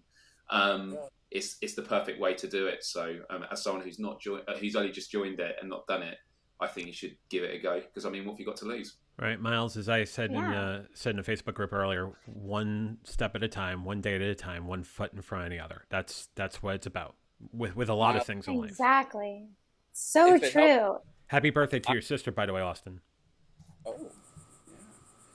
Well, if it helps, Miles, I was a mod on a previous Lita, and you made a comment about not knowing if you'll be accepted. You'll be accepted. The mods and the whole community really make sure everyone is accepted into the group and has the feedback and has the engagement. So it's really the perfect environment, I think. So it is. In fact, there's kind of this I don't know. I've talked with Lurie about this. I think it's okay that I say this. It's just whatever. I'll bring up the site again. So in Lita, you typically you'll always get an interaction, and it's always going to be positive, and it's always going to be amazing. And sometimes you'll get so much interaction. I've had videos in Lita that have over 400 comments, just in little live streams. People always get a ton of interaction. And I think the only thing is that when you go into the real world, quote unquote, that sometimes you won't get a viewer. And there are people who are like, I don't get it. I was in Lita and I was getting viewers all the time while I was live. And now I'm on my own channel and I have 2 subscribers. Why is no one watching me? And I feel like there's this weird kind of translation that goes through where it's well, you're not in a private group anymore, where we're all here to support you and we all love you and want to watch you, but not all of us are subscribed to your channel. And now you're going out into the deep blue sea compared to a lake, And I think that can be that's the one thing I feel people need to keep in mind when they join Lita is that, you'll get all these viewers and all this interaction in Lita, but once you go on your own channel that's brand new, you're not going to necessarily get all that, and you are going to get people who are rude for no reason. Trolls. And it's marketing. People can only be successful if they market themselves off the platform. You've got to post on Facebook, you got to post on Twitter, you got to post on Reddit, you got to post on Instagram, send out your post. drive people to your channel. That component's not needed for Lita. So yeah, people have to do the marketing. But I'll tell you what, they'll have the on-camera presence, and you'll be a step above. As hard as it is on your own channel, you'll be a step ahead of everyone else because you will have had 31 days of practice. Austin using Anyway. a feed and grow reference. True. That's so true, Matt. Yeah. You start over when you go from the lake to the ocean. That was a ref for you, Callie. Yeah, Feed and Grow for the win, dude. I love Mhm. Feed and Grow. That's one of the best games of all time, hands down. Jamie says it's interventional to do. You guys are encouraging and seem to have positive things to say. Yeah, it's changed our lives. So, I mean, People will love you. You will make friends. You will make genuine friends. It's crazy. I was actually talking to Larry about this not too long ago. But, like, so most of my friends are online now as, like, compared to in person. And we have this stigma that people in person are your real friends and people online aren't really. And I have been so much closer with the people I've met online versus the people in person. Like, I have so much, like, stronger bonds with them than my friends in real life. We need an LSP retreat. Well, Vid Summit. Yeah. Well, no, I mean, we want to do one in, like, I keep voting Sedona, Arizona. I'd love to go to Arizona. Let's go to the baseball game where they have the swimming pool on the first baseline. Oh, yeah. We rent that thing out. I mean, I think we can get what's the maximum capacity? 30 people. We'll rent the whole suite. Yeah. Bring your baby. What? Yeah, let's do it. What is this? We're going to go see the What D-backs. is this? There is a suite in the Arizona Diamondbacks in Arizona, of course. On the first base side, all the way out towards the outfield, and it has a swimming pool in the suite, and you're like on the grass, like it's way down, like almost on the field, and you could rent that suite out and bring, I think, 22 or 27 or 30 of your closest friends, and then you could watch the game and swim at the same time. Now, what in the world? Rent that thing, but if you don't charge everyone, it's only like $160 a piece or something like that. But it's swimming Oh my pool. God. The benefits of capitalism. It'd be a great way of learning baseball. Heading over there for a first try from a swimming pool. Yeah, you could literally tell me, "Oh, this is how it's always done. This is how it's always done." Austin actually put up something really neat there. I agree with Callie 100%. Actually, I don't open up to people often, but Callie and Paul both, I feel confident telling my deepest, darkest secrets to. Aww. Look, And Paul's goes expressionless. on and says Callie is like an older sister to me. And when you're in Lita, you'll get to I'm listening. Paul, you light the screen, my friend.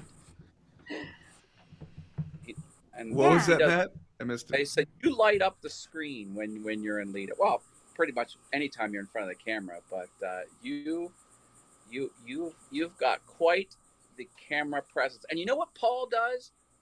Oh, thanks, man. He's talking to you on the live screen. He's looking dead in the camera lens, and it's I quite the know. connect. Yep, I'm doing a great job of it right You're now. looking right into my I soul. know. Paul's Yeah. like scrolling through his So Facebook true. right now. That's That's the No, I thing was that looking I'm at the- bad at that you guys are all good at. Sorry. I was looking at the go on, diamond. No, I was just looking at the Diamondbacks thing. yeah. Let's do it. Paul. So Screen share. I like when Paul puts on the sexy music and does the head bob, and he's looking right in Yeah. the camera when he's doing I am Can I be a fanboy for a second? I like when Callie camera. dances to Dangerous. Okay. Because Dangerous is the best song of all Good time. fanboy. it's good stuff. Dangerous. I'm really, really bad at looking into the camera because I'm too busy looking at like the people I'm live streaming with or whatever. I don't know. I'm bad at it. I need to be better and just like, Oh, you mean This like looking Miles at the chat Dyer and on everything? Facebook? He says, I "Oh, know. I but have you're to done." go and send some love, send some engagement. send some engagement. Wait, I feel like I'm gonna send a little. I want to send a little engagement. What it's about. Wait. Oh, we haven't even Look at dated that. yet, Callie. I mean, I get it, but like, you know. Ooh, baby. You want to know the price of that pool suite? Yes. It starts at $4,700. Oh, A that's night. The suite. Oh, it sells out every game. Dang, I imagine that's cool. what's the head count that you're allowed to invite? That's a great question. Let me keep reading Google. I think it's 24 people. Could you That's imagine? a big pool. That's a big pool. Wow. Okay. Mm-hmm. Who ever heard of that? Wait, Imagine I want to see. Can you not screen share? Share your screen on this. I got to see this. Yeah. How big is this pool we're talking about? Sure. And there's going to be some I kind really of wanna catch, know. like you lose your deposit if you spill a drop of beer in the pool or something. Yeah, something ridiculous. So No one's there- allowed to eat. So that's the pool right there. It's just bigger Can you than I make was it larger expecting. so we could? Wow. But how big is it in comparison to people? Because that man looks pretty freaking big. He is really big. There, you could He looks- Oh, wait. I don't know if we could fit 24 of that guy in there. Okay, wait. That pool's So small. This is such a mockery when it opened. Is it not Well- smaller or is it just me? I don't know. As pools and stadiums go, it looks pretty big to me. I mean, you can put a butt on each one of this. Looks like a two butter right here. It's a two butter. You got a right. two butter here, a two butter here. That's 8 butts right there. I got eight. Whose butts are we talking here?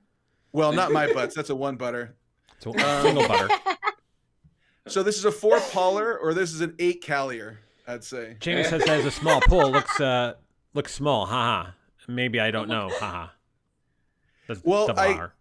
It's all about perspective. If you put this next to a beer can and you put the beer can further away but the pool closer, it'll probably look huge. Yeah. Mm. I mean, I think it's not about the size of the pool, it's about the novelty. Well, that's how you of use it. it, right? Yeah, it's Yeah. not the size, it's it's not the size, it's how you use it. Wait, why is John's this gotta just me? bring everything in. Yeah, one hang on, I gotta- This is It's all you. It's the all you. It's a lot. We were talking about It's, pools, weren't we? So you're on cam. Yeah, Make I it- gotta get out of it. I was enjoying the awkwardness, though. It was great. It's Paul's fantastic. like, I'm never gonna talk about pools ever I'm again. done. Cool I'm cam. done. I'm not doing that ever again. No. One time when I was on Paul's stream before, Oh, now like when Paul. we were Oh, both I in knocked him out. I did a Sammy to him. I feel so bad. you knocked him out. Hey, Paul. Sorry for Sammying you. message When- received. Paul and I were like looking up salvia before our stream went live. And then during the stream, Paul shared his screen and it was like salvia. We were gonna look something else up. I don't remember. It was like some furry thing or some weird shit. But it was like salvia. Salvia. Why are you looking up salvia, Paul? Paul's like, I'm addicted. Austin said this is Paul's channel now. Yeah, you can have the channel if you want. I'm good. I am good. I don't do enough on my own channel. I can't take another channel. Jamie says, I guess it's more bragging than anything. Yeah, well, it's how you use it. Yeah. I like Luria wants me to. So I Full like to streaming paint pros. and whatever and do paint things. And Luria says that I should stream my painting and just talk, but I feel like that would be really dreadfully boring. And I haven't streamed in like 2 weeks because of it. That was the very first thing you did on camera when we were at Lita and you were just employed, and it was amazing. Phenomenal. It was amazing. You gotta do that's easy content. You're a talented artist. You could fill up 2 hours, no problem. Put a tip jar No, on that, Kelly. You would rake in the cash. shut telling up. you. I was not. I feel like Kelly, it I would be have a- really boring. If No, only no, I I'm no. was. just dumb. Oh yeah. Seriously, do it. Do it. Do it. Do Do it. it. Do it. Commit to I have a friend. What- I have a friend who three- does it. She's a really good artist, and she just it's never her. She hasn't been on it ever, and it's just her drawing, and it's just you kind of see her hand, and she's just drawing, and it's very popular over on Twitch. And I can send you a link to that if you want. That would be dope. Yeah, I'd be yeah, way down. To and now watch. and now she does like a VTuber thing where I think she paid somebody on Fiverr to like do like a 3D version of her, like with face Yeah. tracking and stuff. But yeah, she's never on there. It's just her talking with some chill music, and Yeah, Very I think you therapeutic. do great. Yeah, it is. People say that. They're like, I really enjoy this right before going to bed. She gets a lot of people who just enjoy hanging out. I guess it's just something I need to try to get over because I'm like, I love watching other people make art and like, sure, I'll do that, but I just don't feel like, I don't know. I don't feel like I'm entertaining. Sandy's got an in opinion the about get you. everything, by the way. way. OBS is I screwed would up. so you understand. And then just I get what just you're see- saying. Do 3, I'm like, and then if it sucks after the 3rd one, then tell me to go pound sand. But I guarantee it'll blow. like, I don't know Matt, why this is anyone your would tell you to go fault. pound sand. That's People blame me for everything anyway, so have at it. Bring Matt. it Why on. don't you go pound sand then? If you do that and that, pound sand. Go pound Sam, Matt. Tell it. Sorry, I'm here. I'm just gonna pee again. Oh, there we Sorry. go. That's the best part of the show. Tea time. Yeah, I'm sorry about that, you guys. Pierre Cock. I swear, like, I only pee in my sink during these streams. I don't normally pee in my sink. Well, that Awesome. makes sense. Austin asks, should I take Paul's advice and start podcasting like videos where there's no video and I just talk? Yes. There's no answer. If you want, if you're jazzed about it, the answer is yes. Yeah, true, Yeah, no, I Matt. think- Good. yeah. Yeah. Austin, you should do whatever you want, and you have a very creative mind. You could put really good content out there, Austin, based on your conversations, your sense of humor. Come on, you could do anything. Audio content is in many ways more popular than video Yeah. content.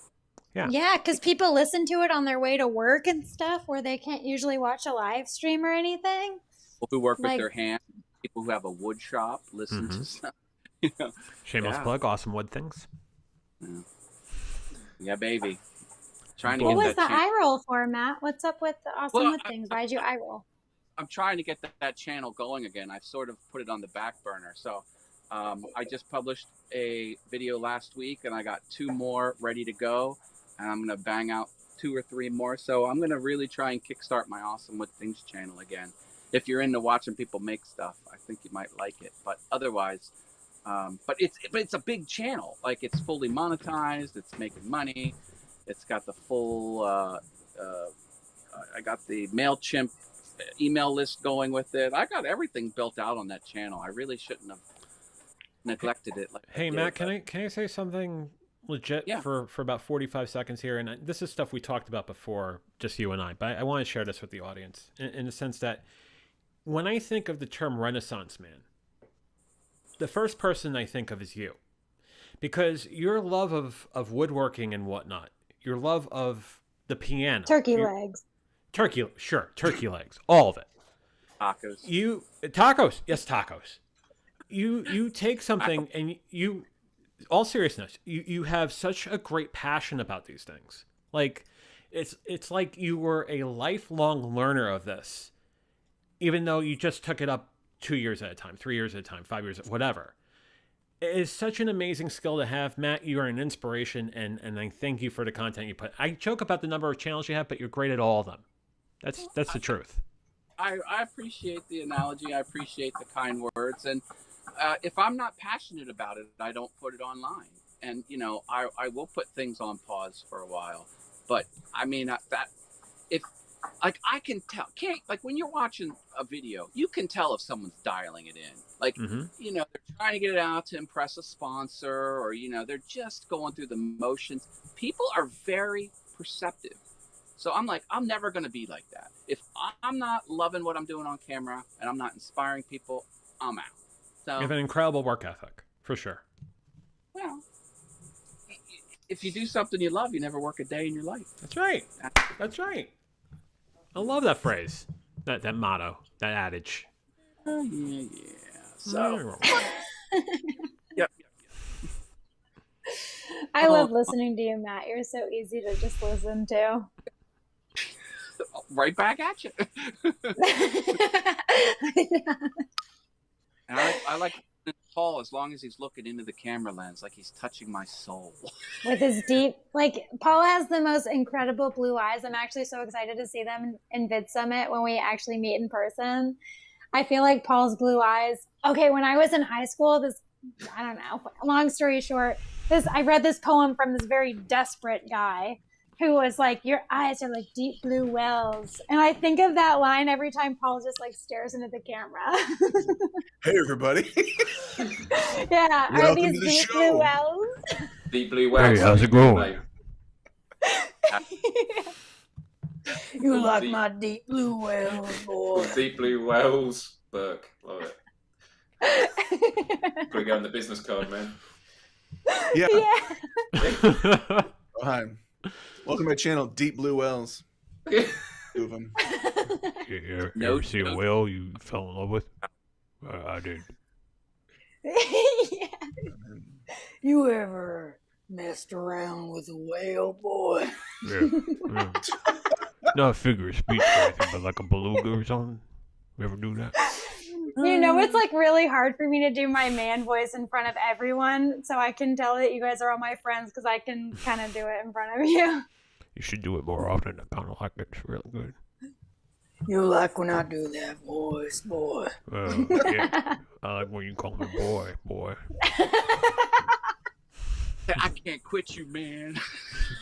I wish I knew how to quit you. Oh my god. Ah. Austin Man, says oh if I do man. podcasts, I'm going to need guests, and I'll start a few by myself and see how I like it. But then I might bring in some other guests, like bring in Sammy and talk about tech that I know nothing about. What's that one movie with Billy Bob Thornton? Sling Blade? Oh, Sling Blade. Yeah, Sling Blade. Sling Blade. We'll make some taters. Make Yeah. some taste. Yeah, I like the way you talk. James Miles? liking it did backwards. Ha ha ha. Triple horror. Miles, Miles, is how it many- rude of me to ask for like your best American impersonation? I don't know if that's rude, but can you do it? Hey, Paul. Can you do it or no? Think of a part of the country that you think you could do an impression of, Miles, and go for Hey, it. y'all, come now you hear? Well, I don't know. I mean, I always talk about when I go to the States that I have to put on an American accent if I want certain things. So when I'm in like Denny's diner and I want some water, they don't know what I'm on about. Like, can I have a glass of water? So I have to widen the vowel. So I go, can I have a glass of water? So it's water, not water, and stuff like that. So, and also Oh my in the early days of YouTube, like 15 years ago when I started vlogging, I was like one of the few British vloggers, and so I actually ended up saying a lot of Americanisms. So we say YouTube, you say YouTube. I didn't quite go as far as to say like vitamins. We say vitamins, and you know, Vitamin. Al, Do you say- aluminium versus aluminum. You know, Well, that's the so crazy one. have any of you ever seen the movie 12 Monkeys? Yeah, I haven't, but I've been meaning to. It's a classic. Oh, you have to see it. How do you say advertisement? Advertisement. Oh, you No, do? Because in You say, so in don't 12 you say advertisement over there? advertisement, no, you say advertisement over You say there. advertisement. Well, I say so on advertisement. on the television we say we have adverts. You would say commercials. So that's like there's some words that are completely different. We go on holiday, governor. You go on vacation. Yeah. Hello, governor. Oh yeah, Sorry. we Yeah, do you're go right, on governor. vacation. Bloody hell, yeah. governor. I'm going to go on holiday. Yeah. That's so Oh, yeah. interesting. I always wonder, like, are any of you interested in etymology at all with things like that? Yeah. Mm-hmm. Ah, love it. Sorry, I don't know. Etymology is so dope. It's Sammy super raised a really interesting. good point in the comments. I just want to address this real quick. He says, to be honest, I feel like VidSummit might not happen because of what is going on with the world with the Delta. And Sarah agrees with it. I think you're right. And then Sammy goes on and says, I feel like everything is going back to lockdown. I don't think so. Wow. I don't think so. Hey I guys, think I'm gonna people- off. It's soon time for ice cream. So Ice cream? Ice cream? I Ooh. know. Bring some back. Bring some back. Yeah. You're Yeah. following you're following fish with a little bit of ice cream? That's smart. Yikes. That's smart. I see it. Sounds like the shoots. Mhm. Just kidding. All right. Matt's gonna well, have a night, you guys. I'm just kidding. Matt, Bye, have a Matt. great night. Thank you for I'll see jumping you. on. Enjoy North Carolina, my Good friend. seeing you, man. Yep. Take care, Paul. I'll talk to you Good later, bro. meeting Enjoy the vacay. How do I get Later. out of here? Boot me off there. I don't know how. I'll boot you off. I was like, I'm on mobile. There Hey, we Matt, go. pretend you're Thanks. Sammy for a second. There you go. Look at the camera. That slayed me, dude. Ah. There's That's too another funny. trick I have up my sleeve that I think I did to him once. Like, I think I asked him to tell me how you really feel about that, and he would start talking, and I just disconnected him. I never get to join your shows because they're always while I'm working. Like, I work, you're always live at around 2:30, and I'm always working around that time. So 5:15 I've never Eastern, been able to 2:15 join. Pacific. But I really think I'm going to change the start time of VF Talks after Lita. I'm going to change the start times of everything. Yeah. I gotta say, not to like talk about Lita again, but I'm excited because I finally am like, I'm gonna approach it from a different angle this time. I always approach it from like the stance of an LSP employee, represent. And I never fucking finish. Damn And straight, kind you of won't. because of that, but I have a lot of like weird mental struggles why I don't finish Lita ever. I am determined to finish Lita this time though. All 31 days. And this time I will approach it from the angle of my own streams and like what I'm trying to do myself, like not related to live streaming pros as much as I love LSP. My promise to you, Callie, is that I won't do streams out of an infusion room at the hospital. It's my promise to you. I hope not. I mean, that was intense. That's powerful. It was, and then of course they wanted to come by and check my numbers and everything. It's like, oh shit, what am I doing with this? But like, made it work, and I think I made up like 3 in that session. It's really weird. Yeah, that's crazy. I mean, you and then Nika Stewart was going through chemo while she was doing Lita as well. And like, that's just powerful stuff. Like, it's crazy. I think that's also a testament on how life-changing that workshop is. Like, it's incredible. A certain person by the name of Sammy wants to join. I think I could bring him on, right? It's fine. When Sammy's on, I'm curious why his camera. Sammy, why are you doing like a third man canted angle camera thing? Yeah, you're tilted. You're tilted a bit. Yeah, my I mean, I like it. allergy. It's interesting, but I feel like it's very cinematic. It's very like, what's going on there? I had a family mishap, mate. Cool. That's the Sammy- answer I was hoping for. Perfect. We brought something back What, to see if mate? you can out-British That was me. my I'm bad loving this. British. Yeah. What I love though is the Americans always go for like the Oliver Twist, like old school. Hello, governor. That stuff. Hello, Yeah. yeah. Nah, May I have Please, some everybody. more like Can I have that? some more? Yeah. No, I love it. I love it. to Do be you? real, No, it's funny. The So, amount of times I get friends saying, "Can I have a bottle of water?" I go, "Can I have a bottle of water?" Yeah. You just remove all the T's. Just remove T's from the words, and you're speaking British. Yeah, whatever, mate. Yeah, talk like You sell it with the head shake sells it very British. like, yeah. Hello, everybody over Hello. there. So I am so curious, and Miles, I am so sorry. This is going to be so ignorant of me, but like, so most No, of I my don't know the online Queen. friends, Oh.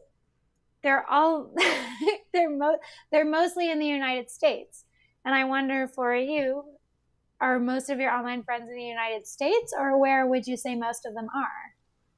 Yeah, no, I'd say most of them are in the States. I mean, I'm someone who's always wanted to move to the US. Why? Probably I would say, I think it's changed in the last 5 years in the UK. in the UK, Oh. but it's because, especially when YouTube, like I was first involved in YouTube in like 2006, the cliche is Americans were my kind of people. I just found that Americans were a lot more, and this is going to be a generalization. There are always exceptions to the rules because I always get American friends going, "Oh, not everyone's like that here." I'm like, "Of course not." But generally, Americans are much more sociable. They're much more optimistic. whenever I was in the States, and it's not just because I have a British accent, I felt like I could go up to anyone and have a conversation with someone in public. And it wasn't just like someone making small talk. There was a genuine interest to socialise. In the UK, again, I'd say more 10 years ago, it was much more keep your heads down, keep to yourself. It's kind of a middle ground between, you know, what you see the footage in Japan when everyone's on the train and is like totally silent. It's like that's one extreme, and the UK's, I'd say, in the middle, and then the US is just everyone can just chat, and that was my experience mainly. And yeah, I always wanted to. I was always the one in the family that wanted to move to the States, and then I think it was like in 2009-10, my dad got a job in Boston. I was supposed to move out with them, but because I was over 18, I wasn't eligible for a green card within the family unit, so they went and I stayed behind.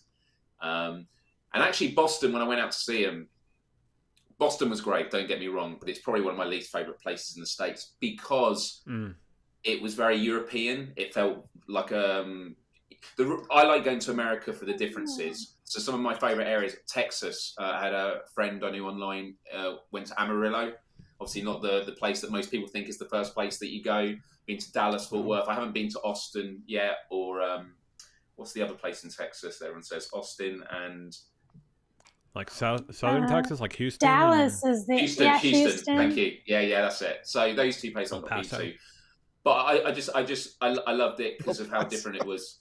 I mean, I remember when I was in Amarillo, I got taken to a rodeo, and we were literally sat on the back of these carts drinking beer with proper Southerners, proper Texans. And I was cheering when the cowboy got kicked off. And they all looked at me. And because I had a British accent, I think that was the only reason I left alive. Because I was like, well, it's good because the horse has got its like balls strapped with rope and you're torturing Miles, it. you said you like when people get kicked off. Yeah. Oh, no. Oh, okay. Yeah. I go, no. And then when it's not me, I'm like, oh, no, that's all right. No. Never you. You're really playing God up there, JV. Like, you'll take anybody anytime. That was brutal. But even the Texans were saying to me, "Can you say baked potato?" And I was like, "Baked potato," and they just had it was like the best thing they'd ever heard. It was like that is hilarious. Do you ever is the movie Borat famous in the UK or no? High five. Yeah. I mean, Sacha Baron Cohen is British.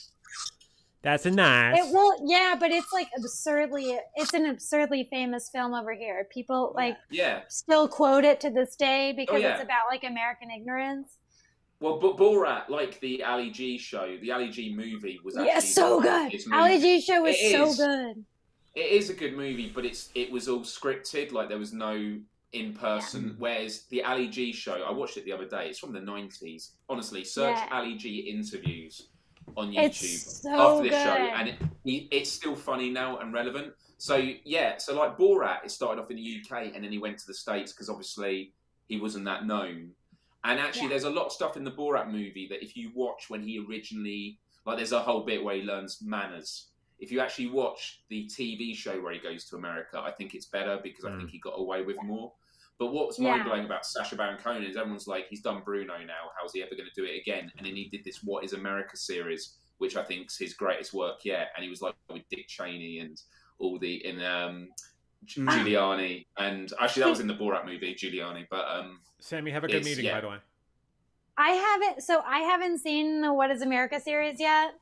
Oh, it's my God, I can't even explain. I love the Ali G show so much from back in the day, before Borat was even a thing and people didn't know who he was. Fucking hilarious. There was that whole bit. Well, who is he? Oh, I think he was actually Bruno before Bruno became big, and he was went to Miami to date Austin. Some beach. Hi guys. Some beach. Oh my God, Austin. Hey. Hey, Austin. Personified. Paul is absolutely right. I'm playing God here. I got rid of. Look at this. Brilliant. You got rid of a 17-year-old for another 17-year-old. Oh, Sammy's got to go. That's right. It was a trade. Yeah, there you go. For a player to be named later. That is so good though. There's a recent documentary series that I watched on HBO called How To with John Wilson. Does that sound familiar to anyone? I think It it's doesn't, close. but I I'll don't tell think. you what. Yeah, it might be something near there. It takes place in New York City for the most part, so it's in the States. My God, it is so frigging good. Like, oh, it's so good. And it stopped during COVID. So he stopped How doing To it with John because Wilson. COVID hit. Yeah, How To with John Wilson. It is amazing. Like, On HBO. if you don't have cool. HBO, like, I will send you my HBO link. I don't care. I'll send you my email and password. You have to watch it. It is so good. Who Hey is guys, that noise? Austin, is that you? Yeah, Austin, are you? Yeah, what's going on there? Yeah. Am I what? Yeah, you're kind of. it sounds like You somebody's still- like unloading whipped cream right next to the microphone. Are you making a sundae underneath that camera there, Austin? What's going on? Were you jealous of By the Haas and way- you want to make ice cream? That'd be great. I just muted. Was it still going on? Yeah. Yeah. Okay, I'm a mute. so- You can tell me if it's still. I have a live feed of Sammy's meeting if you guys want to see it. Yes, that'd be awesome. A live feed of Sammy. What meeting? What did I miss? Right, give me 2 seconds. I'm just going to grab a drink. 1 second. Okay. There it is. There it is. There it is. Oh my God, Sammy's wearing a bow tie, a blue bow tie. Yeah, he's meeting with his team. I thought it was very cool. I was got it confused live because I feed. thought Sammy was cross-dressing in that picture. No, he's dressed as a bear. He's dressed as a bear. He's dressed as He's a bear. a bear. He's a Oh, bear. back on me. Back on you. He's a bear. He's a Should I bear. hang up? No, You no, can no. hang up No, on no, me. no, that's No, no, okay. JV? Sorry. No, JV, hang if you're on. going to kick me off? I'm not gonna kick you off. Stop it. He's bringing Oh, us it didn't back happen in one by before. one. Yeah, one by we have one. to kick out. There you Is go. my- Austin, what's Yeah. above your head? Are you in a jail cell? Do you need help? Yeah. I'm on my bed. Oh, In jail? in jail? Yes. Yes. I'm gonna do all of Lita in jail. There you go. Breaking one new up to grounds. Oh yeah, this is Austin's. This is going to be Austin's first time in Lita, so we have to make sure to like give it. Yeah, it's going to be awesome. For real, I'm Glad you're doing excited Lita, for you. Austin. I'm so Big glad time. you're in it. Yeah. I'm glad you're in it. How come some I'm of me definitely is nervous, blue? but No, don't be. Don't be. Have we You'll be played good. Oh my musical God. chairs? What's happened? Oh, Yeah, we just rotated things. Paul That's good. wanted to show a clip from Sammy's meeting. Oh, I Where- did where see he's the- cross-dressing. I did see the start of it with the teddy bear. Was it teddy bear and me? it was sophisticated Cool stuff. comedy. Yeah, very, very, highbrow for sure. Real top shelf. Jamie's got it. Deb, have a good night. Jamie, thank you for joining the Hi, crazy Jamie. hijinks tonight, and hope you have a great weekend. Good night, Jamie. And join leader, Jamie. Join us. Yes. Join yes, Lita. yes, yeah, bring Everyone the join graphic up. Lita, damn it. Join Lita if you know what's good for you. Otherwise, Kelly's gonna find you and hunt you down and all that. I'll hunt you. Yeah. Doing that. Sing the Hi. voice. Hunt people down. Yeah, the face. face. This one. Luria hates when I do this. you know, Sammy actually took a screenshot of you doing that, and he sent it to me. So did Miles. Wait, Yeah, yeah, the Miles screenshot did. of Luria looking down at you, quite concerned. It's funny because I ended up getting quite a few DMs of that screenshot. It was just hilarious. They were like, "This is what your streams are." It's funny. I love that shit. It's so good. That's just your content. I meant what I said about the 2 o'clock. It was a really great little game you got going there. It was 4-4, 5-4, whatever the final score was. It was fantastic. That was fun. Super Fight is super fun. That was the first time I've actually like legitimately played it. Whoa. Austin, you have so much background noise happening right now. Yeah. What kind Well, of seriously you though? got What freeway? kind of microphone? Yeah, what's happening there, Austin? It's a like no phone, I judgment, think. just what's happening. Do you notice I had to correct myself? I actually said the British word. I said, "Have you got a motorway?" Oh. And I thought, they're not going to know what I'm on about. Freeway. Oh, You know what it Isn't is? that It's when you guys insane? are. It's when you guys are talking. It picks up your guys' noise into the microphone. it's looping? It's so Oh, close. now you're gaslighting us. That's not cool. That's yeah. It's not cool. You sound like blame all the of my host. exes, Don't blame the Austin. host. They All my invited you here. exes. Have some respect. Oh my word. I'll just mute myself until I start talking. I like to pretend I'm at the tarmac of BWI. It's good. Do you think gaslighting is a form of abuse? Sure. Yeah, definitely. To either be the What about you, gaslighter Paul? or to be accused of gaslighting. Either way, it's I mean, abuse. I was trying to think. I mean, I guess there are like you could gaslight somebody nicely. I mean, you could. Oh, You Like could be like how? positive. I'm trying to think. Like Friendly gaslighting. I mean, I imagine you could, if gaslighting is just convincing somebody something did happen that didn't happen, you could convince them of something positive that didn't happen. So you could do positive gaslighting, although you're telling people lies. So that kind of in it of itself is probably not great. I guess, yeah. Here's the question: like, would that, if you use that in a form of, okay, let's say you positively gaslight someone, is that a form of abuse, or like, what's the definition of abuse? What's What's positive the about difference? gaslighting someone? What's an example of that? Like, Like, as oh, in doing Paul, it as a you're- joke? Paul, your haircut looks great. I'm just kidding. I'm kidding, Paul. I'm sorry. Well, that's just a fucking fact. That's what we call facts, Callie. That's facts. I think you need to understand Sorry, no. words. Facts, yo. Straight facts. Callie's out here spitting straight facts. Callie, are you a fan of entomology? Because I really feel like you don't understand. Entomology is like bugs. Or you mean etymology? Are you like a Paul? fan of What? edamame or something? Because that I shit's knew off it. the hook. Or It came out of my mouth, and Edible. I'm like, this ain't right. Aren't they the big tree Edible creatures? mummies? Ents. Yeah, they're the ones that carry Frodo's mates. Callie, I don't know if you're a fan of enemas, but what I'm trying to say, Depends on the night. I don't know if you understand How enemas. about Friday? Sammy says you've been live for 2 hours. Congratulations. Only 2 hours? Come on, And step it also, up. Callie's trying to do my classic move. Apparently, Sammy has classic moves. No, I don't. I always knee slap. It's not. I swear I'm not. I do knee slap when something's like, I'm trying to contain my laughter. But what was the question that I asked Okay. that I would really like an answer to? Etymology. No.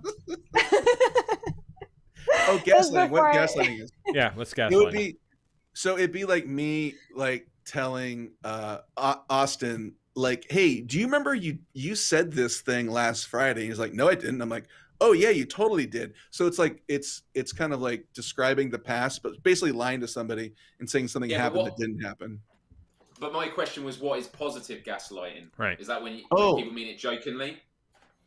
Oh, like let's say you wore an outfit that was disgusting, and everyone's like, "Dude, he looks so gross," and someone was like, "Oh, that outfit was great. You looked great. It was great."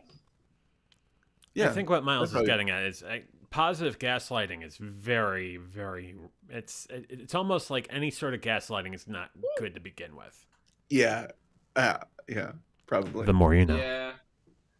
I guess my question was like, is there such thing as like a positive form of abuse? If there's consent between the abuser and abused, I mean, if it's just commonality, sort of. Who left? Austin. I guess the plane landed at BWI. Yeah. It's just. I think when there's that sort of brotherly sort of back and forth, I think it's okay. But even then, you're drawing a very tight line. Like I try to avoid it. Yeah, I don't try think to there's a lot avoid of abuse in gaslighting. general. Yeah, I think that it's never right. The question of is it excusable or understandable, like the brotherly relationship sort of thing. Like maybe it's like degrees, but it's never. Never. That's never like, right. what's that book? Have you guys read it's like a little book called Lying. I think it's called Lying. anyways, it kind of like raises the issue. Are you lying like, to us now? Is this- No. There's a book called Doesn't Lying. even exist. I can't believe But that. it's like, Oh, of It's course you like- read it. Everybody's read it's it. like, it's like the idea, like if a Nazi came to your door and said, "Are you hiding any Jews?"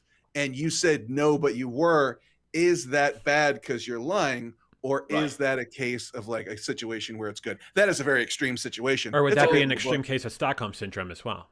If you think about it, indirect. Because never mind. I was gonna say something inappropriate. It's like the personality test you get, and it's always a spectrum of what do you prefer?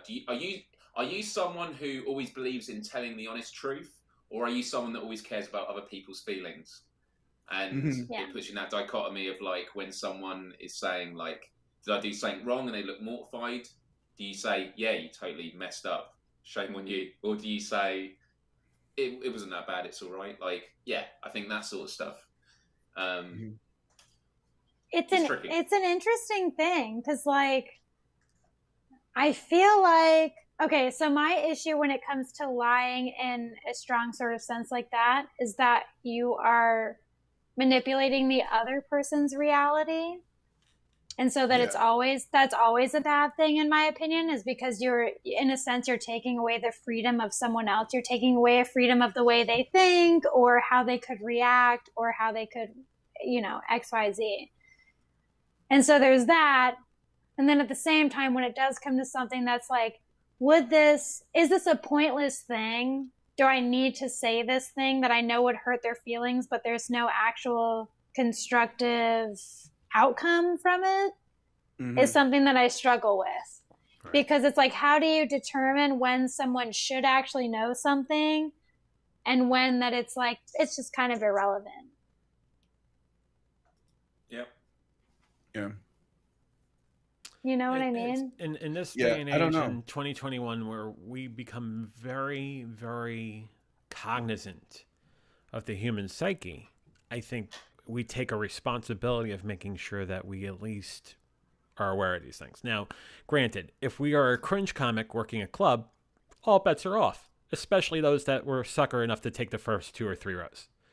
But when I'm having conversations with friends, acquaintances, etc., I'm going to be very careful. Very, very careful. Yeah, so situation matters in that case for sure. Know thy Yeah, audience. for sure. Know thy Yeah. audience. Yeah. Yeah, it's interesting. It's interesting that like there is never really a black and white answer. It's just kind of, it's always situational. Huh. Yeah. Mhm. Yeah. I think so. Because there Oh, might you'll have to- be a very rare moment where lying or like messing with somebody's reality is actually beneficial. There might be. I can't think of one right now, but Yeah, I can't think of one either, to be honest. There's no like, I don't know. I was actually, so last weekend, Larry and I went paddleboarding and we were talking about this kind of thing where I asked her, let's say you were working with someone, a coworker. This isn't related to anything now. It's just kind of a situation in the past that have happened. But if you were working with someone and you saw that their significant other was with someone else at the mall and it was clearly like a date, right? And you work with their coworker, would you Mhm. interfere? Would you go to your coworker and say, "Hey, I saw your, significant other with someone else." What do you do? I relate to this just because I've been in a similar situation. But this was like 10 years ago. An ex of mine cheated on me with some guy she worked with, and she then went to live with him. She was actually from the States originally, from Seattle. Very nice area. Typical. But then I discovered that the guy that she'd moved in with, who she cheated on me with, had a fiance. They didn't live together. Mm. And I discovered this, and I remember it was the day I used to use LiveJournal to do blogs and that, and used to just Oh my God, spout thoughts LiveJournal. and that. And I actually went on the other day, realised all my blogs are up there, so I just took them off. I was like, they're dated now. But I was going through this process for a good week of saying, I feel the right thing to do is tell her, Mhm. but I don't want to do it because it's an act of revenge. I want to do it because it's the right thing to do. And so I sort of let a cool down period. So I did tell her about a week or two later.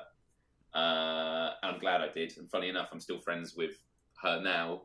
Obviously, my ex and the guy weren't too happy about it, understandably. But it comes down to this.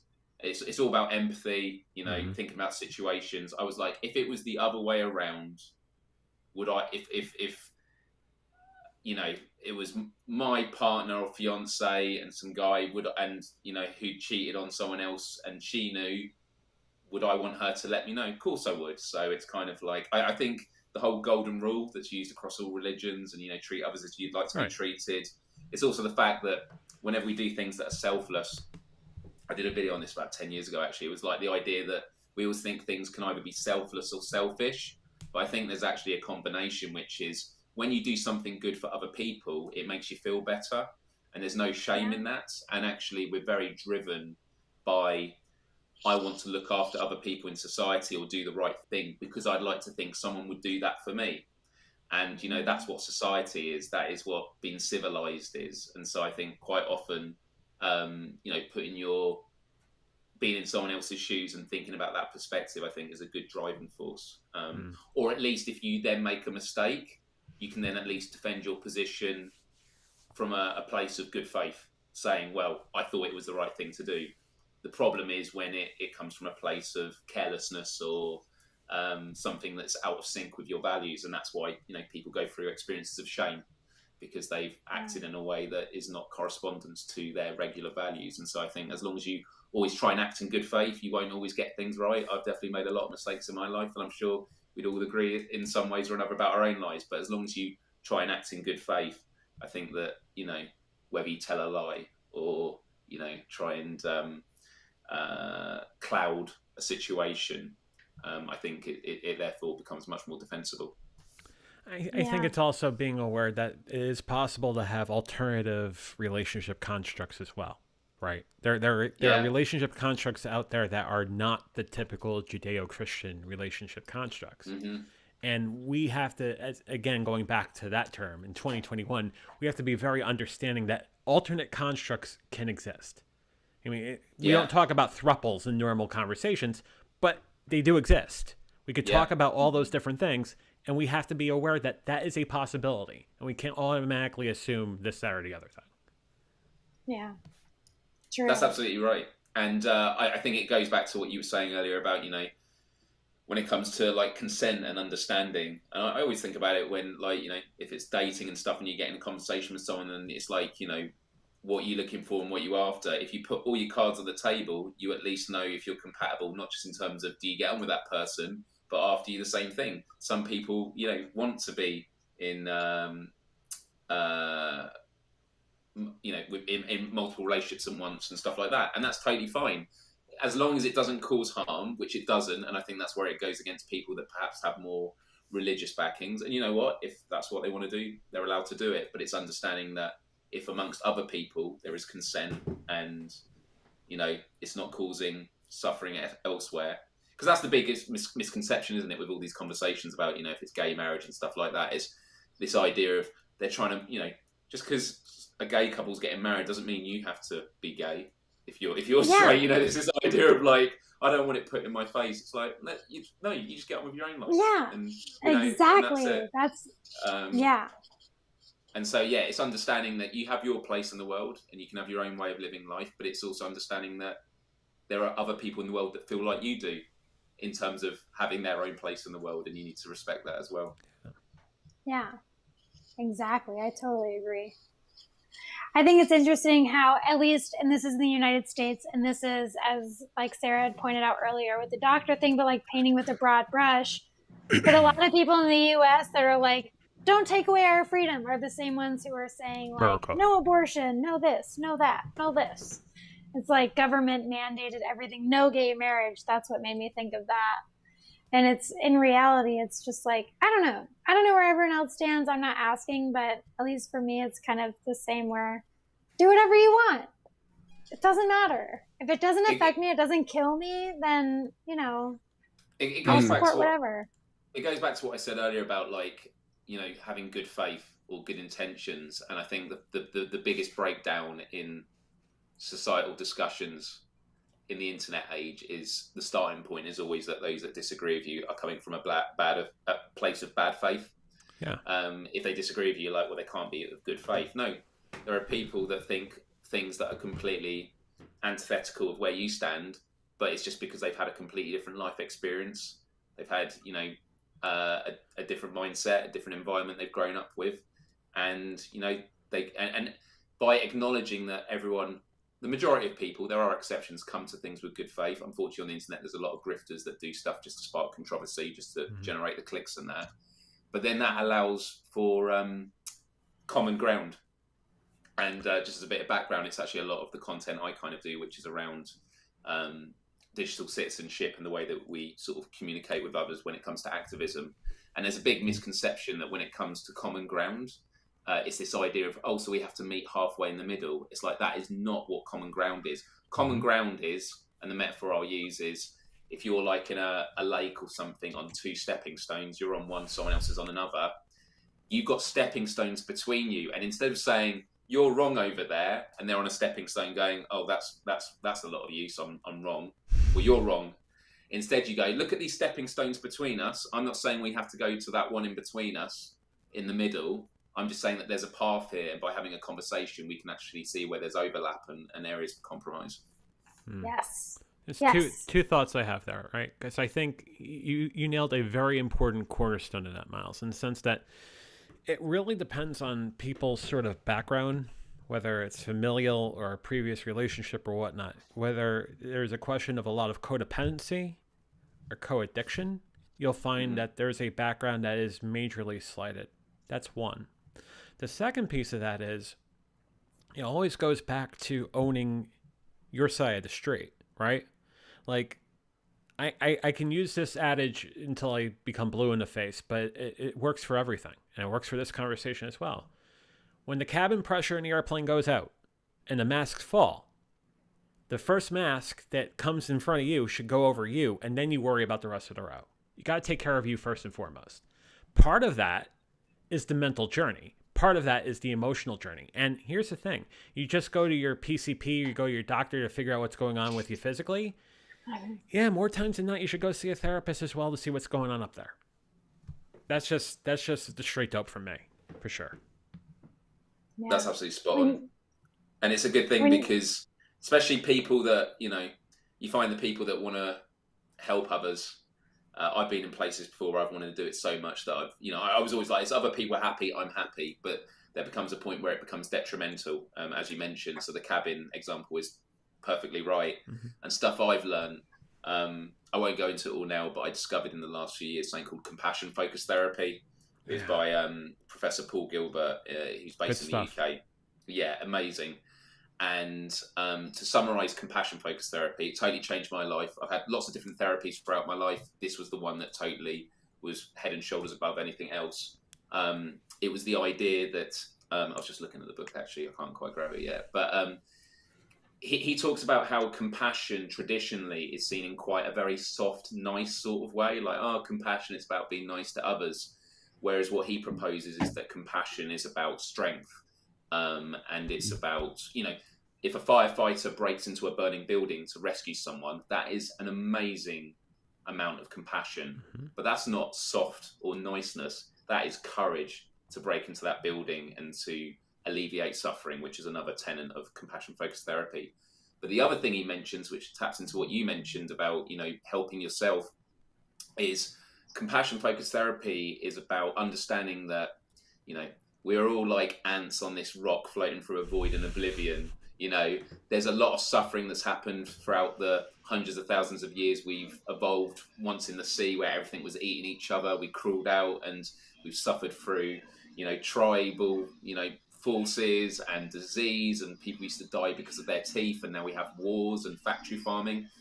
It's quite depressing. There's all this suffering. But despite that, here we stand, like now, having this conversation, being able to share positive journeys and have a good thing.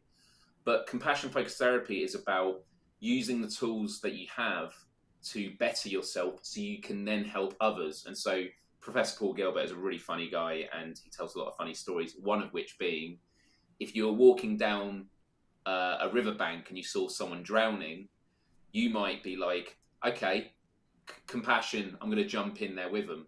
But what if you can't swim?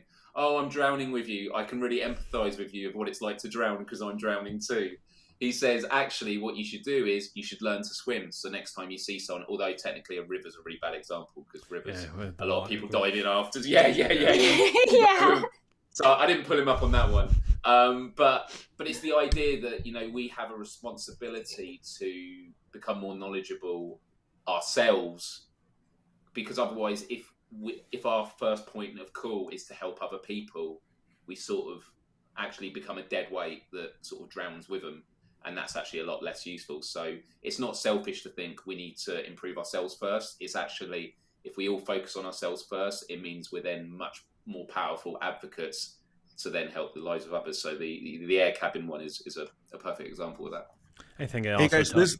Go ahead. real quick, this is really interesting. I got to take off though. So this was super fun. I'll see Paul, you guys later. I'm really glad Dude, you joined really us good this speaking. afternoon. Bye, Paul. Yeah. Yep. See you guys. Bye. Take care, man. Bye.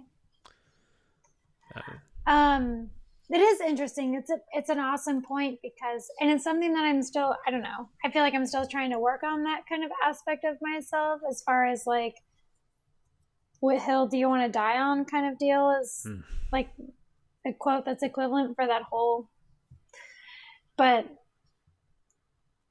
and the answer that I still have problems with is like, I don't know.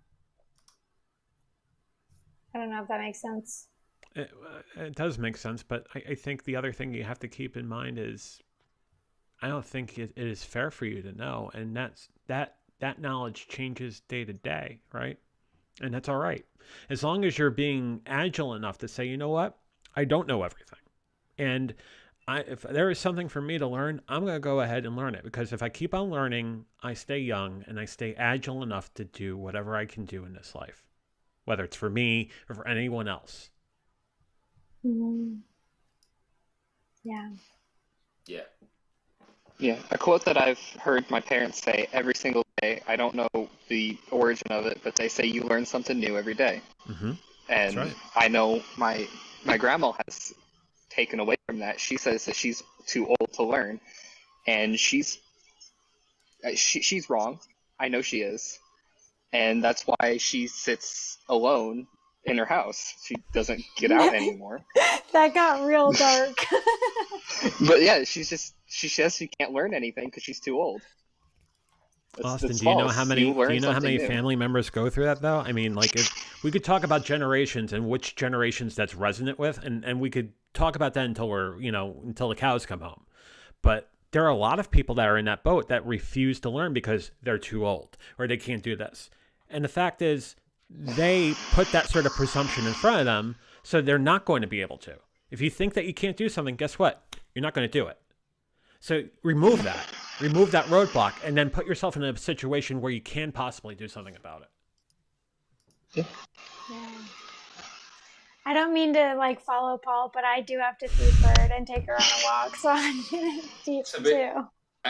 And it's 20-1 here, so I've long stayed, but yeah. Well, This has Callie, been really awesome, though. This has been so much fun. Miles, Austin, thank you for joining me tonight. I gotta say, I've been wanting to have you on the show for a very long time, Callie. The fact that we had 9 other people, I am very, very honored and pleased to see all of you. And the door's always open. Except we do this Sammy. every Friday night, so you want to come up next week, the week after, the door's always open. But thank you for joining Thank tonight. you. That's Yeah, awesome. this is No, so much It's been fun. brilliant. Thank you for I was, having I me. was glad Callie tweeted it because yeah, it was great to listen to, and it was also great to be a part of it. So good to be connected, Yeah. and obviously we're in the community, so we'll definitely see more of each other. Absolutely. Yeah, And This Callie, has been awesome. I know I have you as like an occasional co-host, but realize that you are a co-host. So you want to do this every Friday, the door is always open. And if you want me to move it to a time where you I can look do it every forward Friday, to a lot more like peeing in the sink action because it's gonna happen. have a But great thank you so afternoon, much. great evening, guys. Great morning, and have a great weekend. Good Happy night, weekend. everyone. You too. Take care. Bye. No Night. promo on this. Wow, that was absolutely awesome, and much thanks to Sammy, who I threw off a couple times. Sammy, please understand it was all in good fun. You're an incredible guy. Austin, Matt, Callie, Paul, all of you. Thank you. Thank you for showing up tonight. Jamie, everybody in comments, Sarah, all of you. I am very appreciative of this family that we've grown, in that of the streaming groups, and also the recovery. LT, thank you for joining us too. I say this because tomorrow is a very important day for me. Tomorrow is a birthday. I turn 44 tomorrow. And tonight was absolutely the best representation of what this last year has been and how grateful and appreciative I am for all of you. So without a question of a doubt, thank you. And all my love to all of you, because you are all incredible people. So that said, let me also table set for what's going on next week. Next Tuesday, we're going to continue the conversation about physical fitness and mental fitness. We're going to talk about intermittent fasting. That's a very hotbed topic with respect to nutrition. So we're going to actually look at that a bit from two different perspectives. We're also going to try to get the sort of physical fitness sort of interplay with that. May not get to a full sort of segment on that on Tuesday, but we're at least going to get that started on the Tuesday episode. VF Talks next week, as much as I invite everybody to next Friday, will be moved to Thursday next week. So you'll see it in the final credit screen. It'll be next Thursday at 6:30. So talk about mental fitness, physical fitness, and intermittent fasting Tuesday at 6:30 Eastern, 3:30 Pacific. The next VF Talks will be actually Thursday night at 6:30 Eastern, 3:30 Pacific. But until then, I'm going to say the same thing I say. You know what? Let me plug Lita one more time real quick before I go. Lita starts on the 1st, August 1st. An incredible program. Go to the website if you want to learn more information about Live Every Day in August. It really has changed a lot of lives in this group, and I am very, very thankful for that. I'm very thankful for all of you. So, livestreamingpros.com/Lita. But on that, I'm going to say the same thing I say at the end of every Venture Forward in VF Talks. Stay safe, stay sane, stay strong, stay sober. You're worth it. We'll see you Tuesday night at 6:30 Eastern, 3:30 Pacific for a talk, again, on fitness and intermittent fasting. Have a great night. Fly be free.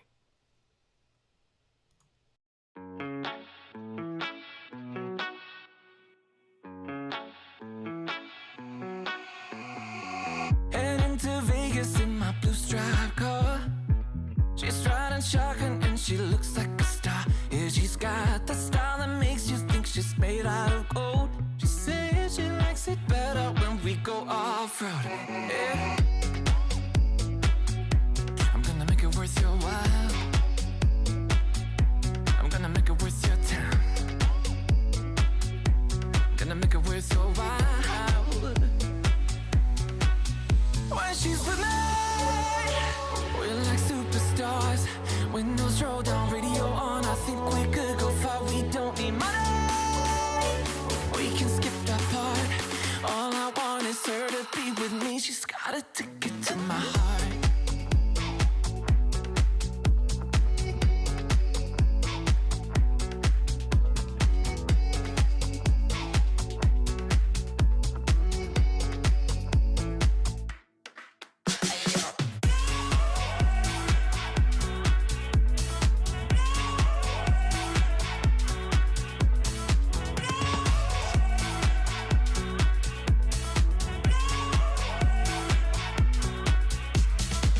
The sky is blue, I got the sun in my eyes.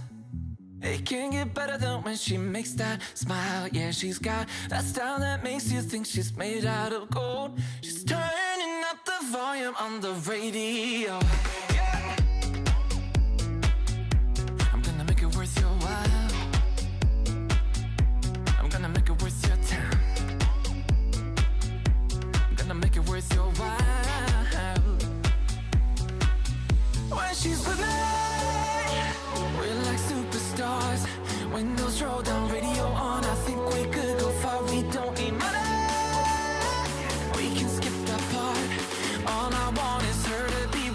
she's got a ticket to my heart.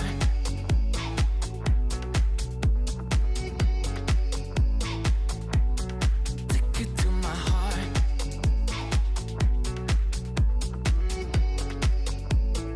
1, 2, 3.